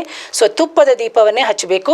ಸೊ ತುಪ್ಪದ ದೀಪವನ್ನು ಹಚ್ಚಿಬಿಟ್ಟು ನೀವೇನು ಮಾಡಬೇಕಾಗುತ್ತೆ ಅಂದರೆ ಸೊ ಕೆಲವ್ರದ್ದು ನಾನು ಹೇಳಿದೆ, ಈಗ ಕೆಲವು ದೇವತೆ ಅಂತಗಳು ತಗೊಂಡಾಗ ಕಾಳಿ ಇರ್ಬೋದು, ದುರ್ಗೆ ಇರ್ಬೋದು, ಅಥವಾ ಮಾರಿ ಇರ್ಬೋದು. ಸೊ ಈ ಥರ ಈಗ ಗಂಡು ದೇವತೆ ಅಂತ ತಗೊಂಡಾಗ ಶಿವ ಇರ್ಬೋದು, ಮುನೇಶ್ವರ ಸ್ವಾಮಿ ಇರ್ಬೋದು, ಅಥವಾ ಕಾವಲು ದೈವ ಅಂತ. ಆ್ಯಕ್ಚುಲಿ ಎಷ್ಟೋ ಜನಕ್ಕೆ ಗೊತ್ತಿಲ್ಲ ಕಾವಲು ದೈವರು ಯಾರು ಅಂತ. ಸೊ ಅದು ಮುಂದಿನ ದಿನಗಳಲ್ಲಿ ಯಾವತ್ತಾದರೂ ಹೇಳ್ತೀನಿ. ಸೊ ಈ ಥರ ಒಂದು ಹೂವು ತೊಗೊಂಡಾಗ ನೀವು ಅದು ಯಾವುದು ಅರಿಶಿಣದ ಆದರೂ ತೊಗೋಬೋದು, ಸೊ ಅಥವಾ ಮಲ್ಲಿಗೆ ಆದರೂ ತೊಗೋಬೋದು, ಸುಗಂಧರಾಜ ಆದರೂ ತೊಗೋಬೋದು. ಸೊ ನೀವೇನು ಮಾಡಬೇಕಾಗುತ್ತೆ ಅಂದರೆ ಸೊ ಇದನ್ನು ಕ್ಲೀನಾಗಿ ನಿಮ್ಮ ಕುಲದೇವತೆ ಮನೆ ಒಳಗಡೆ ಬಂದಿದ್ದಾಳೆ ಅಥವಾ ಕುಲದೇವತೆ ಯಾರು ಅಂತಲೇ ಗೊತ್ತಿಲ್ಲ ಅಂತಂದಾಗ ಸೊ ನೀವು ಈ ಥರ ಏನು ಮಾಡ್ಬೋದು ಅಂದರೆ ಒಂದು ಅಡಿಕೆ ಜೊತೆಗೆ ವೀಳ್ಯದೆಲೆ ಜೊತೆಗೆ ಬಾಳೆಹಣ್ಣು ಏನು ನಾವು ಹೂ ಅಂತ ಹೇಳ್ತೀವಿ, ಸೊ ಅದೆಲ್ಲವನ್ನು ಇದರೊಳಗಡೆ ಇಡುವಂತ, ಅಂದರೆ ಈ ಕೆಳಗಡೆಗೆ ಇಟ್ಕೊಳ್ಳಿ. ನಾನು ಇದನ್ನು ತೋರಿಸ್ತಾ ಇದ್ದೀನಿ. ಸೊ ಗಂಧದ ಕಡ್ಡಿ, ಕರ್ಪೂರ ಎಲ್ಲವನ್ನು ಹಚ್ಚಿಬಿಟ್ಟು ನೀವೇನು ಮಾಡಬೇಕು, ಕುಲದೇವರ ಮೊರೆ ಹೋಗಬೇಕು. ಸೊ ಇದಾದ 12 ದಿನದ ಒಳಗಡೆ ನಿಮಗೆ ಪ್ರಿಯ ವೀಕ್ಷಕರೇ ಖಂಡಿತವಾಗ್ಲೂ ಆ ತಾಯಿಯಾಗಿದ್ದರೆ ತಾಯಿ ಕನಸಿನಲ್ಲಿ ಕಾಣಿಸ್ಕೋತಾಳೆ, ಅಥವಾ ಗಂಡು ದೈವ ಆಗಿದ್ದರೆ ಗಂಡು ದೈವ ಕಾಣಿಸುತ್ತೆ. ಹಾಗೇನೇನೆ ಇಬ್ಬರು ಆಗಿದ್ದರೆ ಇಬ್ಬರ ರೂಪದಲ್ಲೂ ಕನಸಿನಲ್ಲಿ ನಿಮಗೆ ಹೇಳ್ತಾರೆ. ಅಕಸ್ಮಾತ್ ಕೆಲವು ಯಾಕಂದರೆ ಸೈಂಟಿಫಿಕ್ ಯೋಗ ಇರೋದ್ರಿಂದ ಎಷ್ಟೋ ಜನ ಕನಸೆಲ್ಲ ಏನು ಅಂತಂತ ಎಷ್ಟೋ ಜನಗಳ ಜೀವನ ನಿಂತಿರೋದು ಕನಸಿನ ಮೇಲೆ. ಯಾಕಂದರೆ ಡ್ರೀಮ್ ಇಂಗ್ಲೀಷಲ್ಲಿ ಡ್ರೀಮ್ ಅಂತ ವರ್ಡ್ ಇದೆ, ಕನ್ನಡದಲ್ಲಿ ಕನಸಿಲ್ವಾ. ಸೊ ಹಾಗೆ ಎಷ್ಟೋ ಸತಿ ನೀವು ನೋಡ್ಬೋದು ಕನಸಿಗೆ ತುಂಬ ಮಹತ್ವಗಳಿದೆ. ಅದ್ರ ಕಾನ್ಸೆಪ್ಟ್ ಯಾವತ್ತಾದರೂ ಮಾಡ್ತೀನಿ.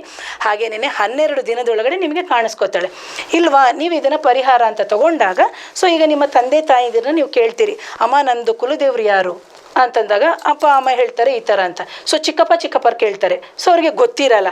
ಸೊ ಆಗ ಏನಾಗುತ್ತೆ, ಒಟ್ಟು ಕುಟುಂಬಗಳು ಒಂದು ಸ್ಪ್ಲಿಟ್ ಆಗಿಬಿಟ್ಟಿರುತ್ತೆ ಒಂದು ಜಗಳಗಳಲ್ಲಾದಾಗ. ಸೊ ನಾವು ಕುಲದೇವರ ಮೊರೆ ಹೋದಾಗ ಸೊ ಖಂಡಿತವಾಗ್ಲೂ ಇದು ಗೊತ್ತಾಗುತ್ತೆ. ಸೊ ಎಕ್ಸಾಂಪಲ್ಸ್ ಏನಂದರೆ ಒಂದೊಂದು ಸ್ವಾಮಿ ಅಂದರೆ ಈಗ ಮುನೇಶ್ವರ ಸ್ವಾಮಿಗೆ ಸಿಗರೇಟ್ ಇಡ್ತಾರೆ, ಸೊ ಹೆಂಡ ಇಡ್ತಾರೆ. ಒಂದೊಂದು ದೇವತೆಗೆ ಕುಲದೇವತೆಗೆ ಬಂದ್ಬಿಟ್ಟು ನಾವೇನು ಮಾಡ್ತೀವಿ, ಮಾಂಸದ ನೈವೇದ್ಯಗಳನ್ನು ಸಹ ಇಡ್ತೀವಿ. ಸೊ ಅಂಥ ಸಂದರ್ಭದಲ್ಲಿ ಈ 12 ದಿನದೊಳಗಡೆ ನೀವು ಯಾವುದೋ ಫಂಕ್ಷನ್ ಇರ್ಬೋದು, ಅಥವಾ ಯಾರ್ದಾದ್ರೊಂದು ಫೋನ್ ಮುಖಾಂತರ ನಿಮಗೆ ಖಂಡಿತವಾಗ್ಲೂ ಯಾರೋ ಒಂದು ಮುಖಾಂತರದಲ್ಲಿ ನಿಮ್ಮ ಕುಲದೇವರನ್ನ ಮುಖಾಂತರದಲ್ಲಿ ಗೊತ್ತಾಗುತ್ತೆ. ಸೊ ನೀವು ಕೇಳ್ಬೋದು, ಮೇಡಮ್ ನೀವು ಕುಲದೇವರು ದೀಪ ತೋರಿಸ್ಬಿಟ್ರಿ, ಅದನ್ನು ಏನು ತೋರಿಸ್ಬಿಟ್ರಿ, ಏನು ಮಾಡಬೇಕು ಆಫ್ಟರ್ ದಟ್ ಅಂತಂತ. ಸೊ ನೀವೇನು ಮಾಡಬೇಕಾಗುತ್ತೆ ಅಂತಂದರೆ 6 ತಿಂಗಳೊಳಗೆ ನಿಮ್ಗೆ ಯಾವುದಾದ್ರೂ ವಿಷಯ ಗೊತ್ತೇ ಆಗುತ್ತೆ. ಸೊ ಈ ದೀಪವನ್ನು ನೀವೇನು ಮಾಡಬೇಕಾಗುತ್ತೆ ಅಂದರೆ ಪ್ರಿಯ ವೀಕ್ಷಕರೇ 16 ಸೋಮವಾರಗಳು ಹಚ್ಚಬೇಕು. 16 ಸೋಮವಾರಗಳು ತಗೊಂಡು ಹಚ್ಚಿಬಿಟ್ಟು ನೀವು ಕುಬೇರ ಮೂಲೆ, ನಿಮ್ಮ ಮನೆ ಕುಬೇರ ಮೂಲೆ ಅಂದರೆ ನೀವು 20-30 ಸೈಟಲ್ಲಾದರೂ ಇರಿ, 60-40 ಸೈಟಲ್ಲಾದರೂ ಇರಿ, ಇನ್ನು 50/80 ಸೈಟಲ್ಲಾದರೂ ಮನೇಲಾದರೂ ಇರಿ, ಅದು ನನಗಿಲ್ಲ. ಸೊ ನೀವೇನು ಮಾಡಬೇಕು, ಕುಬೇರ ಮೂಲೆಯಲ್ಲೇ ಹೋಗ್ಬಿಟ್ಟು ಈ ದೀಪವನ್ನು ಇಟ್ಬಿಡಬೇಕು. ಇಟ್ಟಿದ ನಂತರ 16 ಸೋಮವಾರಗಳು ಆದ ನಂತರ ನಿಮಗೆ ಖಂಡಿತವಾಗ್ಲೂ ನಿಮ್ಮ ಕುಲದೇವರು ಗೊತ್ತಾಗುತ್ತೆ. ಅಕಸ್ಮಾತ್ ಕನಸಿನಲ್ಲಿ ಬರ್ತಾ ಇದೆ, ನನಗೆ ಯಾರೋ ಜ್ಯೋತಿಷಿಗಳ ಹತ್ರ ಹೋಗಬೇಕು, ತಾಂತ್ರಿಕರ ಹತ್ರ ಹೋದಾಗ ನಿಮ್ಗೆ ಖಂಡಿತ ಗೊತ್ತಾಗುತ್ತೆ. ಅದು ಚರರಾಶಿ, ಸ್ಥಿರರಾಶಿ, ದ್ವಿಸ್ವಭಾವದಲ್ಲೂ ಬರುತ್ತೆ. ಹಾಗೆಯೇ ಪ್ರಶ್ನಾಶಾಸ್ತ್ರದಲ್ಲೂ ನಾವು ಹೋಗ್ಬೋದು. ತುಂಬ ಹಲವಾರು ವಿಷಯಗಳಿದೆ. ಹಾಗೆಯೇ ನಿಮ್ಮ ಕುಲದೇವರು ಗೊತ್ತಾದ ನಂತರ ನೀವೇನು ಮಾಡಬೇಕಾಗುತ್ತೆ ಅಂದರೆ ಪ್ರಿಯ ವೀಕ್ಷಕರೇ, ಅನ್ಯತಃ ಭಾವಿಸಬೇಡಿ. ಸೊ ನೋಡಿ, ಈ ಅಕ್ಕಿನ ನೀವು ಹಾಗೆ ಇಟ್ಕೊಂಡಿರಬೇಕಾಗುತ್ತೆ 16 ಸೋಮವಾರಗಳು. ಸೊ ಆನಂತರ ಕುಲದೇವರಿಗೆ 6 ತಿಂಗಳಿಗೊಮ್ಮೆ ಹೋಗುವಂಥದ್ದು. ಸೊ ಈ ಅಕ್ಕಿನ ನೀವೇನು ಮಾಡಬೇಕು, ಹಿಂದಿನ ಕಾಲದಲ್ಲಿ ಕುಟ್ಟಿ ಪುಡಿ ಮಾಡ್ತಾ ಇದ್ರು. ಸೊ ಈ ಕಾಲದಲ್ಲಿ ಕುಟ್ಟಿ ಯಾರು ಪುಡಿ ಮಾಡಲ್ಲ. ಸೊ ನೀವೇನು ಮಾಡಬೇಕು ಅಂದರೆ ಮಿಕ್ಸಿಗೆ ಹಾಕಿಬಿಡಿ. ಮಿಕ್ಸಿಗೆ ಹಾಕಿಬಿಟ್ಟು ಇರುವೆಗಳು ಬರುತ್ತೆ ನೋಡಿ ಮೇಡಮ್, ಕಪ್ಪು ಇರುವೆ ಆಗಿರ್ಬೋದು, ಕೆಂಪು ಇರುವೆ ಆಗಿರ್ಬೋದು, ಅಂಥ ಜಾಗದಲ್ಲಿ ಹೋಗ್ಬಿಟ್ಟು ನೀವು ತಗೊಂಡೋಗಿ ಸೊ ಇದನ್ನು ಹಾಕಿಕೊಂಡು ಹೋಗಬೇಕು. ಸೊ ಇದರಿಂದ ಏನಾಗುತ್ತೆ, ನಿಮ್ಮ ಕುಲದೇವತೆ ನಿಮ್ಮ ಮನೆಯ ಒಳಗಡೆ ಬರ್ತಾಳೆ. ಸೊ ಇದು ಕುಲದೇವತೆ ಗೊತ್ತಿದ್ರೂ ಮಾಡ್ಬೋದು. ಈಗ ಗೊತ್ತಿದ್ದವರು ಒಂದೊಂದು ಫಾರ್ಮಾಲಿಟೀಸ್ ಮಾಡ್ತಾರೆ, ಓಕೆನಾ. ಸೊ ಗೊತ್ತಿಲ್ಲದೆ ಇರೋರು ಏನು ಮಾಡಬೇಕು ಅಂದರೆ ಸೊ ಈ ಥರ ಮಾಡೋದ್ರಿಂದ ಸೊ ಖಂಡಿತವಾಗ್ಲೂ ಕುಲದೇವತೆ ನಿಮಗೆ ಕನಸಿನ ರೂಪದಲ್ಲಿ ಅಥವಾ ಬೇರೆ ಯಾರ್ದೋ ಮುಖಾಂತರ ಸೊ ಖಂಡಿತವಾಗ್ಲೂ ಕಾಣಿಸ್ಕೊತಾಳೆ ಅಂತ. ಧನ್ಯವಾದ ಮೇಡಮ್. ನಿಮ್ಮ ಜೊತೆ ಮತ್ತಷ್ಟು ಮಾತನಾಡೋದಿದೆ, ಅದಕ್ಕಿಂತ ಮುಂಚೆ ಗುರು ಪರಂಪರೆ ವಿಶೇಷ ಕಾರ್ಯಕ್ರಮದಲ್ಲಿ ಪುಟ್ಟ ಬ್ರೇಕ್.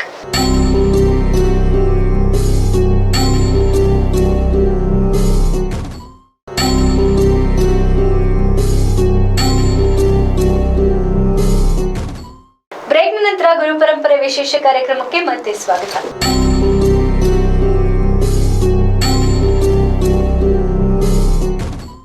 ಮೇಡಮ್, ನೀವು ಮಾತನಾಡ್ತಾ ಹೇಳಿದ್ರಿ ಕುಲದೇವ್ರ ಪೂಜೆ ಹೇಗೆ ಮಾಡಬೇಕು ಅಂತ ಹೇಳಿದ್ರಿ. ಯಾವ ನೈವೇದ್ಯ ಇಟ್ಟರೆ ಕುಲದೇವರು ಸುಪ್ರೀತಳಾಗ್ತಾಳೆ ಅಂತ? ಓಕೆ, ಸುಪ್ರೀತಳಾಗ್ತಾಳೆ, ಸುಪ್ರೀತನಾಗ್ತಾನೆ. ಸೊ ನಾನು ಹೇಳಿದೆ ಗಂಡು ಕುಲದೇವರು ಇರ್ತಾರೆ, ಸೊ ಹೆಣ್ಣು ಕುಲದೇವರು ಇರ್ತಾರೆ ಅಂತ.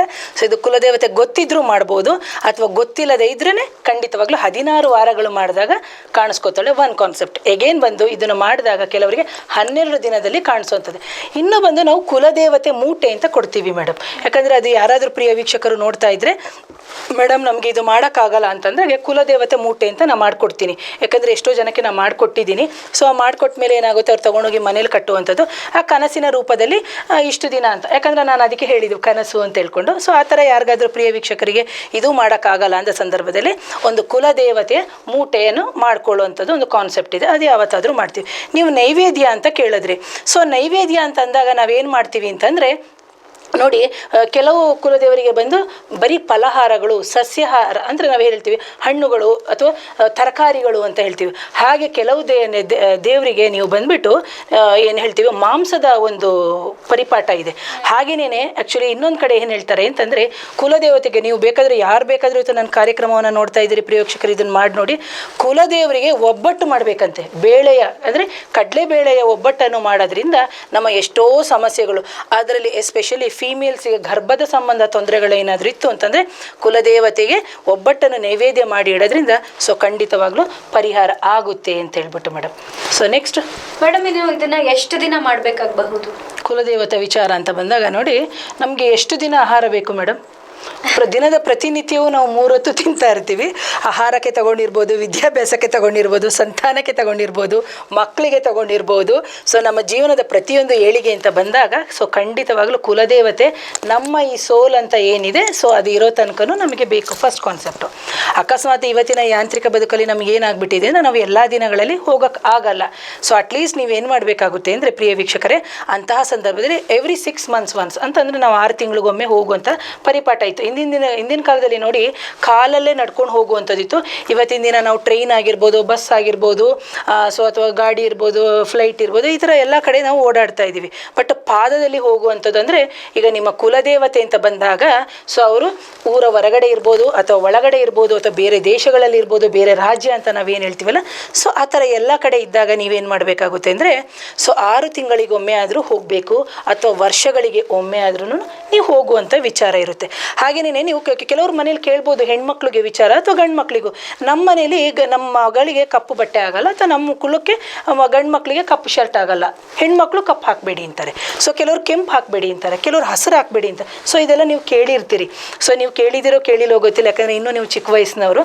ಸೊ ಹಾಗಾಗಿ ಪ್ರಿಯ ವೀಕ್ಷಕರು ಯಾರಾದರೂ ತುಂಬ ಹಳೆಯೊಬ್ಬರು ನನ್ನ ಕಾರ್ಯಕ್ರಮವನ್ನು ಏನಾದರೂ ನೋಡ್ತಾ ಇದ್ರೆ ಸೊ ಖಂಡಿತ ನೀವು ಒಪ್ಕೊತೀರಿ. ಯಾಕಂದರೆ ಹಿಂದಿನ ಕಾಲದಲ್ಲಿ ಕೆಲವು ಹೆಣ್ಮಕ್ಳಿಗೆ ಕೆಂಪು ಬಟ್ಟೆ ಹಾಕೋಬೇಡ, ಹಸಿರು ಹಾಕೋಬೇಡ, ಬಿಳಿ ಹಾಕೋಬೇಡ, ಈ ಥರ ಎಲ್ಲ ಹೇಳ್ತಾಯಿದ್ರು. ಅಂದರೆ ಒಂದೊಂದು ಕುಲದಲ್ಲೂ ಒಂದೊಂದು ವರ್ಣ ಅಂದರೆ ಬಣ್ಣಗಳನ್ನ ರಿಮೂವ್ ಅಂದರೆ ತೆಗೆದಿದ್ದಾರೆ. ಕಾರಣ ಏನು ಅಂದರೆ ಆ ಕುಲದೇವತೆಗೆ ಆ ಬಣ್ಣ ಇಷ್ಟ ಇಲ್ಲ. ಸೊ ಹಾಗಾಗಿ ಕಾಮನ್ ಆಗಿ ನೀವು ಏನಾದರೂ ಬೇಡಿಕೆಗಳಿದ್ದಾಗ, ಸೊ ಪ್ರಿಯ ವೀಕ್ಷಕರ, ದೀಪಾವಳಿ ಹಬ್ಬದ ತ್ರಯೋದಶಿ, ಚತುರ್ದಶಿ, ಅಮಾವಾಸ್ಯೆ ಅಂತ ನಾವೇನು ಬರುತ್ತೆ ಆ 3 ದಿನಗಳಲ್ಲೂ ನಿಮಗೆ ಯಾರಿಗೆ ಈ ಥರ ಮಾಡೋಕ್ಕಾಗಲಿಲ್ಲ, ಕುಲದೇವತೆಯ ಒಂದು ದೀಪವನ್ನು ಹಚ್ಚೋಕ್ಕಾಗಲಿಲ್ಲ, ಖಂಡಿತವಾಗ್ಲೂ ಪ್ರಿಯ ವೀಕ್ಷಕರು ನೋಡಿ, ಹಳದಿ ಬಣ್ಣ ಅಂತ ಏನು ಹೇಳ್ತೀವಿ, ನೀವು ಹಳದಿ ಬ್ಲೌಸ್ ಹಾಕಿದ್ದೀರಿ, ನಾನು ಹಳದಿ ಬಣ್ಣದ ಸೀರೆನ ಹಾಕಿದ್ದೀನಿ. ಸೊ ಆ್ಯಕ್ಚುಲಿ ಕಾಂಬಿನೇಷನ್ ತುಂಬ ಚೆನ್ನಾಗಿದೆ. ಸೊ ಒಂದು ಹಳದಿ ಬಣ್ಣದ ಬಟ್ಟೆಯನ್ನು ತೊಗೊಂಡು ನೀವೇನು ಮಾಡಬೇಕು, 3 ರೂಪಾಯಿ ಕಾಯಿನ್ ತೊಗೋಬೇಕು. ಅಂದರೆ 2 ರೂಪಾಯಿದು ಒಂದು ರೂಪಾಯಿದು ಒಂದು ಕಾಯಿನ್ ತೊಗೊಂಡು ನೀವೇನು ಮಾಡಬೇಕು, ಹಳದಿ ಬಟ್ಟೆಯಲ್ಲಿ ಕಟ್ಟುವಂಥದ್ದು. ಸೊ ಕಟ್ಬಿಟ್ಟು ನೀವೇನು ಮಾಡಬೇಕು, ಈ ಥರ ದೀಪದ ಜೊತೆಗೆ ಪಕ್ಕದಲ್ಲಾದರೂ ಇಡ್ಬೋದು, ಅಥವಾ ನಿಮ್ಮ ದೇವತಾ ಕೋಣೆ ಅಂತ ಏನಿದೆ, ಸೊ ಖಂಡಿತವಾಗಲೂ ಅಲ್ಲಿ ಇಟ್ಟಾಗ ನಿಮಗೇನಾಗುತ್ತೆ ಅಂದರೆ ಒಂದು ಕುಲದೇವತೆಯ ಹೆಸರು ಗೊತ್ತಾಗುತ್ತೆ. ಅಥವಾ ಅಜ್ಜಿ ತಾತನಿಗೆ ಅಥವಾ ನಿಮ್ಮ ತಂದೆ ತಾಯಿಂದಿರಿದ್ದರೆ, ಎಷ್ಟೋ ಜನ ಲವ್ ಮ್ಯಾರೇಜಸ್ ಆದಾಗ ಗೊತ್ತಾಗಲ್ಲ, ಅಥವಾ ಅಜ್ಜಿ ತಾತಂದಿರ ಸತ್ತು ಹೋಗಿದ್ರೆ ಗೊತ್ತಾಗಲ್ಲ, ಅಥವಾ ಪೂರ್ವಿಕರು ಯಾರಾದರೂ ಇತ್ತು ಅಂದರೆ ಗೊತ್ತಾಗುತ್ತೆ. ಅಕಸ್ಮಾತ್ ಗೊತ್ತಾಗಿಲ್ಲ ಅಂದರೆ ಸೊ ಈ ಥರ ಮೊರೆ ಹೋದಾಗ ಕನಸಿನ ಮುಖಾಂತರದಲ್ಲೋ ಅಥವಾ ಯಾವುದೋ ಫಂಕ್ಷನ್ ಮುಖಾಂತರದಲ್ಲೋ ಫೋನಲ್ಲೋ ಏನೋ ಗೊತ್ತಾಗುತ್ತೆ. ಅಕಸ್ಮಾತ್ ಅದರಲ್ಲೂ ಕಂಡಿಲ್ಲ, ತುಂಬ ಸಮಸ್ಯೆಗಳಿಂದ ಬಳಲ್ತಾ ಇದ್ದೀವಿ ಅಂತಂದಾಗ ನಾವೇನು ಮಾಡಬೇಕಾಗುತ್ತೆ ಅಂದರೆ ಪ್ರಶ್ನಾಶಾಸ್ತ್ರಕ್ಕೆ ಹೋಗ್ಬೋದು, ಜ್ಯೋತಿಷ್ಯದ ಪ್ರಕಾರ. ಸೊ ಮಾಂತ್ರಿಕ ತಾಂತ್ರಿಕ ರೂಪದಲ್ಲಿ ನಾನು ಹೇಳ್ಕೊಟ್ಟೆ ಇದನ್ನು. ಸೊ ಪ್ರಶ್ನಾಶಾಸ್ತ್ರದಲ್ಲೂ ಹೋಗ್ಬೋದು. ಕೆಲವೊಂದೊಂದು ಸತಿ ಆ ವ್ಯಕ್ತಿ ಬಂದಂಥ ಸಂದರ್ಭದಲ್ಲಿ ಅವ್ರು ಕೇಳುವ ಪ್ರಶ್ನೆಗೆ ಇವರ ಕುಲದೇವರೇ ಇವರೇ, ಕಾಳಿಯಮ್ಮ ಇರ್ಬೋದು, ಅಥವಾ ಮುನೇಶ್ವರ ಸ್ವಾಮಿ ಆಗಿರ್ಬೋದು, ಅಥವಾ ನಾವು ಹೇಳ್ತೀವಲ್ಲ ದುರ್ಗಿ ಆಗಿರ್ಬೋದು, ಚಾಮುಂಡಿ ಆಗಿರ್ಬೋದು, ಅಥವಾ ಭೂಮಿಗೆ ಸಂಬಂಧಪಟ್ಟಂತಹ ಒಂದು ಸ್ಥಾನದಲ್ಲಿ ಇರುವಂಥದ್ದು. ಕೆಲವು ಬಂದು ಜಲಕ್ಕೆ ಸಂಬಂಧಪಟ್ಟಿರುವಂತಹ ದೇವತೆ ಆಗಿರುತ್ತೆ, ಅಂದರೆ ಜಲದಲ್ಲಿ ಹತ್ತಿರ ಇರುವಂತಹದ್ದು. ಕೆಲವು ಗುಡ್ಡಗಾಡು ಪ್ರದೇಶದಲ್ಲಿ ಇರುವಂಥದ್ದು. ಸೊ ಯಾಕಂದರೆ ಕೆಲವು ದೇವಸ್ಥಾನಗಳು ನೀವು ಹಿಂದೆ ನೋಡಿರ್ತೀರಿ. ಸೊ ಆ ಥರ ಎಲ್ಲ ಇದೆ. ಸೊ ಹಾಗಾಗಿ ಯಾರಿಗಾದರೂ ಪ್ರಿಯ ವೀಕ್ಷಕರಿಗೆ ಕುಲದೇವತೆ ವಿಚಾರ ಇನ್ನೂ ಹೆಚ್ಚಿನ ವಿಚಾರದಲ್ಲಿ ಏನಾದರೂ ತಿಳ್ಕೊಬೇಕು ಅಂತಿದ್ರೆ ನಮ್ಮ ಈ ಚಾನಲ್ನ ನೋಡಿ ಅಂತ ಹೇಳ್ತಾ ಹಲವಾರು ವಿಷಯಗಳನ್ನ ಮುಂದಿನ ದಿನದಲ್ಲಿ ಕೊಡಬೇಕು ಅಂತ ಇದ್ದೀನಿ. ಹಾಗೇನಾದರೂ ನಿಮಗೆ ಕುಲದೇವತೆ ವಿಚಾರ ಗೊತ್ತಿದ್ರೆ, ನೀವು ಈ ದೀಪವನ್ನು ಹಚ್ಚಿಲ್ಲ ಮೇಡಮ್, ನಾವು ಬೆಳ್ಳಿದ್ರಲ್ಲೇ ಹಚ್ಚುತ್ತಾ ಇದ್ದೀವಿ ಅಂದರೆ ಖಂಡಿತವಾಗ್ಲೂ ಸಂತೋಷ. ಯಾಕಂದರೆ ಇವತ್ತಿನ ದಿನ ನಾವು ಚಿನ್ನ ಬೆಳ್ಳಿ ಎಲ್ಲನೂ ನಾವು ಉಪಯೋಗಿಸ್ತೀವಿ. ಆದಷ್ಟು ಈ ಥರ ಮಡಿಕೆಗಳಲ್ಲಿ ಉಪಯೋಗಿಸೋದ್ರಿಂದ ಸೊ ಖಂಡಿತವಾಗ್ಲೂ ನಿಮ್ಮ ಕುಲದೇವತೆ ಏನಿದ್ದಾಳೆ ಸೊ ಖಂಡಿತ ಅವಳು ನಿಮ್ಮ ಮನೆ ಒಳಗಡೆ ಬರ್ತಾಳೆ ಫಸ್ಟು.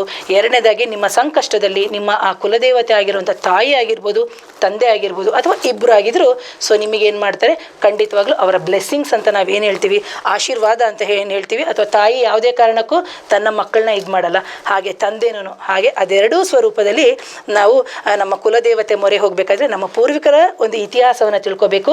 ಸೊ ನಮ್ಮ ತಂದೆ ತಾಯಿಂದಿರಿಗೂ ವಿಷಯವನ್ನು ತಿಳ್ಕೊಂಡಿರಬೇಕು. ಎಗೇನ್ ಬಂದು ಮ್ಯಾರಿಡ್ ಪರ್ಸನ್ಸ್ ಆಗಿದ್ದರೆ, ಯಾರಾದರೂ ಕಾರ್ಯಕ್ರಮವನ್ನು ನೋಡ್ತಾ ಇದ್ದರೆ ನಮ್ಮ ಮಕ್ಕಳಿಗೂ ಒಂದು ಕುಲದೇವತೆ ವಿಚಾರವನ್ನು ಹೇಳ್ಕೊಡ್ಬೇಕು. ಸೊ ನಾವೆಲ್ಲರೂ ಈಗ ಮಾಡರ್ನ್ ಆಗಿ ಬರೀ ಇಂಗ್ಲೀಷು ಅಂತ ತಿಳ್ಕೊಂಡ್ಬಿಟ್ಟಿದ್ದೀವಿ. ಸೊ ಅದೇ ಥರ ವೆಸ್ಟರ್ನ್ ಕಂಟ್ರೀಸ್ ಅವರು ಅಥವಾ ವೆಸ್ಟರ್ನ್ ಅವರ್ಸು ಬಂದು ನಮ್ಮ ವಿಚಾರವನ್ನು ತಿಳ್ಕೊಂಡು ನೀವು ನೋಡ್ಬೋದು, ಒಂದು ಸರ್ಪ ಸಂಸ್ಕಾರ ಆಗಿರ್ಬೋದು, ಆಶ್ಲೇಷ ಬಲಿ ಎಲ್ಲ. ಸೊ ಅವರು ಕೇಳ್ತಾರೆ ಇದ್ರ ಕಾಸ್ ಏನು, ಇದು ಯಾಕಾಗಿ ಮಾಡ್ತೀವಿ ಅಂತ. ಹಾಗಾಗಿ ಪ್ರಿಯ ವೀಕ್ಷಕರೇ, ನಾನು ಏನು ಹೇಳಕ್ಕೆ ಇಷ್ಟಪಡ್ತಿದ್ದೀನಿ ನನ್ನ ಈ ಕಾರ್ಯಕ್ರಮದ ಮುಖಾಂತರ ಅಂದರೆ, ಇದು ನನ್ನ ಮೊದಲ ಕಾರ್ಯಕ್ರಮ ನಿಮ್ಮ ಚಾನಲ್ನಲ್ಲಿ. ಸೊ ಹಾಗಾಗಿ ಒಂದು ಕುಲದೇವರು ಅಂತಂದಾಗ ನಮ್ಮ ಕುಲಕ್ಕೆ ಅಥವಾ ನಮ್ಮನ್ನು, ಈಗ ನಿಮ್ಮಲ್ಲಿ ಒಂದು 5-6 ಜನ ಗಂಡು ಮಕ್ಕಳಿದ್ದಾರೆ, ಹೆಣ್ಮಕ್ಳಿದ್ದಾರೆ ಅಂತ ಅಂದ್ಕೊಳ್ಳಿ. ಸೊ ಇವತ್ತು ನೀವು ಈ ಕಾರ್ಯಕ್ರಮದಲ್ಲಿ ನನ್ನ ಜೊತೆ ಕೂತ್ಕೊಂಡಿದ್ದೀರಿ. ಆ್ಯಕ್ಚುಲಿ ನಿಮಗೆ ಮುಂದಿನ ದಿನದಲ್ಲಿ ತುಂಬ ಫ್ಯೂಚರ್ ಇದೆ. ಸೊ ನೀವು ಎಲ್ಲೋ ಜಂಪ್ ಆಗಿಬಿಡ್ತೀರಿ. ಸೊ ಇದಕ್ಕೆ ಕಾರಣ ಏನು ಅಂದರೆ, ನಿಮ್ಮ ಅಪ್ಪ ಅಮ್ಮನಿಗೆ ಗೊತ್ತಿರುತ್ತೆ ಕುಲದೇವರ ವಿಚಾರ ಅಂತಂದಾಗ ಸೊ ನೀವು ಕೇಳಿ ನೋಡಿಬೇಕಾದ್ರೆ. ಸೊ ಯಾಕೆ ಹೇಳ್ತಾ ಇದ್ದೀನಿ ಇವರ ವಿಚಾರ ಅಂತಂತ ಆ ಥರ ಅಲ್ಲ ಪ್ರಿಯ ವೀಕ್ಷಕರೇ. ನಾವು 5 ಜನ ಮಕ್ಕಳಿದ್ದಾಗ ಅದರಲ್ಲಿ ಒಬ್ಬರು ಟಾಪರ್ ಆಗ್ತಾರೆ, ಒಬ್ಬರು ಅಂತಂತಾನೆ ಅಂದ್ಕೊಳ್ಳಿ, ಅಥವಾ 3 ಜನ ನಾರ್ಮಲ್ ಆಗಿ ಇರ್ತಾರೆ ಅಂತಂತ. ಸೊ ಅದಕ್ಕೆ ನಮ್ಮದು ಫಾಸ್ಟ್ ಲೈಫ್ ರಿಲೇಟೆಡ್ ಕರ್ಮಾಸು ಕ್ಯಾರಿ ಆಗಿರುತ್ತೆ. ಸೊ ಹಾಗಾಗಿ ನಾ ಯಾವಾಗಲೂ ಹೇಳ್ತಾ ಇರ್ತೀನಿ, ಕುಲದೇವತಾ ವಿಚಾರ ಗೊತ್ತಿಲ್ಲದೆ ಇದ್ದಾಗ ತಂದೆ ತಾಯಿನ ಕೇಳಿ. ಸೊ ಇಲ್ಲದಿದ್ದರೆ ನಮ್ಮಂಥವ್ರು ಅಥವಾ ನಿಮಗೆ ಯಾರು ಪ್ರಿಯ ವೀಕ್ಷಕರಿಗೆ ಸುಲಭವಾಗಿ ಕುಲದೇವತಾ ವಿಚಾರ ಹೇಳಿಕೊಟ್ಟು ನಿಮ್ಮನ್ನು ಸರಿದಾರಿಗೆ ಯಾರು ತರ್ತಾರೆ ಸೊ ಖಂಡಿತವಾಗ್ಲೂ ಅಂಥವರ ಮೊರೆ ಹೋಗ್ಬೋದು ಅಂತ ಸೊ ಈ ಕಾರ್ಯಕ್ರಮದ ಮುಖಾಂತರ ನಿಮ್ಮಲ್ಲಿ ಕೇಳ್ಕೊತಾ ಇದ್ದೀನಿ. ಸೊ ಪ್ರಿಯ ವೀಕ್ಷಕರೇ, ಇವತ್ತಿನ ಕಾರ್ಯಕ್ರಮಕ್ಕೆ ನನಗೆ ಏನು ಒಂದು ಅವಕಾಶ ಕೊಟ್ಟಿರುವಂತಹ, ಆ್ಯಕ್ಚುಲಿ ನಿಜ ಹೇಳಬೇಕು ಅಂದರೆ ಒಂದು ಹೆಣ್ಣಾದವಳು ಈ ಥರ ಎಲ್ಲ ಕಾರ್ಯಕ್ರಮಗಳನ್ನ ಮಾಡಬೇಕು ಅಂತಂದಾಗ, ಸೊ ನೀವು ಹೆಣ್ಣು, ಸೊ ನೀವು ಮಾಡಬೇಕು ಅಂದ್ರೆ ಹಲವಾರು ಒಂದು ಏನು ಬ್ಯಾಕ್ಗ್ರೌಂಡ್ ಇರಬೇಕು, ತಂದೆ ತಾಯಿಂದಿರು ಜೊತೆಗೆ ಫ್ಯಾಮಿಲಿ ರಿಲೇಟಿವ್ಸು ಅಂತಂತ. ಸೊ ಹಾಗೇನೇ ನನ್ನ ಈ ಕಾರ್ಯಕ್ರಮಕ್ಕೆ ಅವಕಾಶ ಕೊಟ್ಟಿರುವಂತಹ, ಎಸ್ಪೆಷಲಿ ಹೇಳಬೇಕು ಅಂದರೆ ನನ್ನ ಮಾತೃದೇವತೆ ಆಗಿರುವಂಥ, ಆ್ಯಕ್ಚುಲಿ ನಾನು ಮುಂಚೆನೇ ಹೇಳಬೇಕು ಅಂದ್ಕೊಂಡಿದ್ದೆ, ನನ್ನ ಮಾತೃದೇವತೆಗೆ ಮೊದಲ ಸ್ಮರಣೆ ಮಾಡ್ತೀನಿ. ಹಾಗೇನೇ ಆ್ಯಕ್ಚುಲಿ ನಾನು ಬಂದುಬಿಟ್ಟು ನನಗೆ ತುಂಬ ಮಾಂತ್ರಿಕ ವಿದ್ಯೆಯಲ್ಲಿ ತುಂಬ ಇಂಟ್ರೆಸ್ಟು. ಆ್ಯಕ್ಚುಲಿ ನಾನು ಬಂದು ಮಾಂತ್ರಿಕ ವಿದ್ಯೆಯನ್ನು ಒಂದು 8 ವರ್ಷಗಳ ಕಾಲ ಇವತ್ತು ಓಪನ್ ಆಗಿ ಹೇಳ್ತಾ ಇದ್ದೀನಿ. ಆ್ಯಕ್ಚುಲಿ ನನ್ನ ಗುರುಗಳು ಹೇಳೋರು ಯಾವಾಗ್ಲೂ ನನ್ನ ಹೆಸರು ಎಲ್ಲೂ ಹೇಳಬೇಡ ಅಂತ ಹೇಳ್ಬಿಟ್ಟು. ನಾನು ಆ ಮಾಂತ್ರಿಕ ವಿದ್ಯೆಯನ್ನು ಕಲ್ತಿರೋದು ಅಂತ ಅಂದರೆ ಶರೀಫ್ ಅಂತ ಹೇಳ್ಬಿಟ್ಟು, ಓಕೆ. ಆಮೇಲೆ ಬಂದು ಮಸ್ತಾನ ಅಂತ ಹೇಳಿಬಿಟ್ಟು. ಸೊ ಈ ಥರ 3 ಗುರುಗಳ ಹತ್ರ ನಾನು ಮಾಂತ್ರಿಕ ವಿದ್ಯೆಯನ್ನು ಕಲಿತವಳು. ಯಾಕೆಂದರೆ ಬೇರೆ ಧರ್ಮದ ಗುರುಗಳಿಂದ ಕಲಿತವಳು ನಾನು. ಒಂದು. ಎರಡನೇದಾಗಿ ನಾನು ಜ್ಯೋತಿಷ್ಯ ಅಂದರೆ ವಿಷಯವನ್ನು ತಿಳ್ಕೊಂಡಿದ್ದು ನಮ್ಮ ಮೈಸೂರಿನಲ್ಲಿರುವಂಥ ಮಾಯಾಕಾರ ಗುರುಕುಲದ ಮಧು ದೀಕ್ಷಿತ್ ಅಂತಲೇ ನೀವು ನೋಡ್ಬೋದು. ಪ್ರಶ್ನಾಶಾಸ್ತ್ರವನ್ನು ಅವ್ರ ಹತ್ರ 6 ತಿಂಗಳು ಕಲ್ತಿದ್ದೀನಿ. ಹಾಗೇನೇ ದಿವ್ಯಜ್ಯೋತಿ ಕಾಲೇಜ್ ಆಫ್ ಆಸ್ಟ್ರಾಲಜಿ ಅವ್ರದ್ದು ಬಂದು ಬ್ರಾಂಚ್ ಬಂದು ಬೆಂಗಳೂರಲ್ಲಿದೆ. ಸೊ ಹಾಗೇನೇ ಅಲ್ಲೇ ಬ್ರಾಂಚಿನ ಸರ್ ಆಗಿರುವಂಥ ನಮ್ಮ ಸತ್ಯನಾರಾಯಣ ಸರ್ ಅಂತ ನನ್ನ ಫೇವ್ರೇಟ್ ಗುರುಗಳು. ಸೊ ನನ್ನ ಎಲ್ಲ ಗುರುಗಳು ಫೇವ್ರೇಟೇ. ಸೊ ಅವ್ರ ಹತ್ರ ಜ್ಯೋತಿಷ್ಯ ಶಾಸ್ತ್ರವನ್ನು ಕಲ್ತಿದ್ರೆ. ಆ್ಯಕ್ಚುಲಿ ನಾನೀಗ ಹೇಳಿದೆ ಇಬ್ಬರು ಮುಸ್ಲಿಂ ಗುರುಗಳು ಅಂತ ಹೇಳ್ಬಿಟ್ಟು. ಯಾಕಂದರೆ ಶರೀಫು ಮತ್ತು ಮಸ್ತಾನ್ ಅಂತ ಹೇಳ್ಬಿಟ್ಟು. ಸೊ ಇವ್ರು ಬಂದುಬಿಟ್ಟು ಆ್ಯಕ್ಚುಲಿ ಅವರೀಗ ಇಲ್ಲ, ಅವರು ಡೆತ್ ಆಗಿದ್ದಾರೆ. ಸೊ ನಾನು ಅದಕ್ಕೆ ಪ್ರತಿ ಬಾರಿ ಹೇಳ್ತಾ ಇರ್ತೀನಿ ಅವರು ಆತ್ಮಸ್ವರೂಪದಲ್ಲಿರುವ ಗುರುಗಳು ಅಂತ ಹೇಳ್ಬಿಟ್ಟು. ಯಾಕಂದರೆ ನನ್ನ ಮಾಂತ್ರಿಕ ವಿದ್ಯೆಗೆ ಅವರೇ ಇನ್ನೊಬ್ಬರು. ಆ್ಯಕ್ಚುಲಿ ಇನ್ನೂ ಒಬ್ಬರು ಇದ್ದಾರೆ, ಅವ್ರನ್ನ ಮುಂದಿನ ದಿನಗಳಲ್ಲಿ ಯಾವತ್ತಾದರೂ ಹೇಳ್ತೀನಿ. ಸೊ ಆ್ಯಕ್ಚುಲಿ ಅವರೇನೋ ಹೇಳಬೇಡ ಅಂತ ಅಂದಿದ್ರು ನನಗೆ, ಅದಕ್ಕೆ ನಾನು ಅವ್ರ ಹೆಸರು ಹೇಳಿಲ್ಲ. ಸೊ ಹಾಗಾಗಿ ಇಬ್ಬರು ಮಾಂತ್ರಿಕ ಗುರುಗಳ ಹೆಸರನ್ನು ಮಾತ್ರ ಹೇಳಿದ್ದೀನಿ. ಸೊ ಅವರೀಗ ನನ್ನ ಆತ್ಮಸ್ವರೂಪದಲ್ಲಿದ್ದಾರೆ. ಅದಕ್ಕೆ ನಾನು ಪ್ರತಿ ಬಾರಿ ಹೇಳ್ತಾ ಇರ್ತೀನಿ ಆತ್ಮಸ್ವರೂಪದಲ್ಲಿ ಇರೋದು ಅಂತ. ಸೊ ನಮಗೆ ಎಷ್ಟೋ ಸಂಕಷ್ಟಗಳು ಬಂದಾಗ ರಾಘವೇಂದ್ರ ಸ್ವಾಮಿಗಳಾಗಿರ್ಬೋದು, ಶಿರಡಿ ಸಾಯಿಬಾಬಾ ಆಗಿರ್ಬೋದು, ಜೀಸಸ್ ಆಗಿರ್ಬೋದು. ಸೊ ನಾವು ಇಂತೆಲ್ಲ ಗುರುಗಳ ಮುಖಾಂತರ ನಾವು ಮೊರೆ ಹೋದಾಗ ಖಂಡಿತವಾಗ್ಲೂ ನಮ್ಮ ಸಮಸ್ಯೆಯಿಂದ ಹೊರಗಡೆ ಬರ್ತೀವಿ. ಸೊ ನೀವು ನೋಡ್ಬೋದು ಈ ಕಾರ್ಯಕ್ರಮಕ್ಕೆ ಗುರು ಪರಂಪರೆ ಅಂತ ನೋಡಿ ನಾವು ಸಪ್ತ ಋಷಿಗಳು ಅಂತ ಹೇಳ್ತೀವಿ, ಅಥವಾ 18 ಸಿದ್ಧರುಗಳು ಅಂತ ಹೇಳ್ತೀವಿ. ಹಿಂದೂ, ಕ್ರೈಸ್ತ, ಮುಸಲ್ಮಾನು, ಜೈನ, ಬೌದ್ಧಾಸ್ ಅಂತ ಏನು ಹೇಳ್ತೀವಿ ಅಲ್ಲೆಲ್ಲ ಗುರು ಪರಂಪರೆನೇ ಇರೋದು. ಸೊ ಹಾಗಾಗಿ ಈ ಗುರು ಪರಂಪರೆಗೆ ನಾನು ಶರಣಾಗ್ತೀನಿ. ಹಾಗೆ ನನ್ನೆಲ್ಲ ಪ್ರೀತಿಯ ವೀಕ್ಷಕರಿಗೆ ಗುರು ಪರಂಪರೆ ಕಾರ್ಯಕ್ರಮವನ್ನು ಹೀಗೆ ನೋಡ್ತಾ ಇರಿ, ಇನ್ನಷ್ಟು ನಮ್ಮೆಲ್ಲರನ್ನು ಪ್ರೋತ್ಸಾಹಿಸ್ತಾ ಇರಿ ಅಂತ ಹೇಳ್ತಾ ನಿಮ್ಮೆಲ್ಲರಿಗೂ ನನ್ನ ಪ್ರೀತಿಯ ನಮಸ್ಕಾರಗಳು. ಇದಾಗಿತ್ತು ಇವತ್ತಿನ ವಿಶೇಷ ಗುರು ಪರಂಪರೆ. ಮತ್ತಷ್ಟು ಜ್ಯೋತಿಷ್ಯ, ತಾಂತ್ರಿಕ, ಮಾಂತ್ರಿಕ ಸಂಬಂಧಪಟ್ಟ ವಿಷಯಗಳನ್ನ ನಾಳೆ ನಿಮ್ಮ ಜೊತೆ ಚರ್ಚೆ ಮಾಡ್ತೀನಿ. ಅಲ್ಲಿ ತನಕ ನೋಡ್ತಾ ಇರಿ ಶ್ರೀ ವಿಜಯ ನ್ಯೂಸ್ 24 ಕನ್ನಡ ವಾಹಿನಿ. ಇದು ನಂಬಿಕೆಯ ಪ್ರತಿಬಿಂಬ.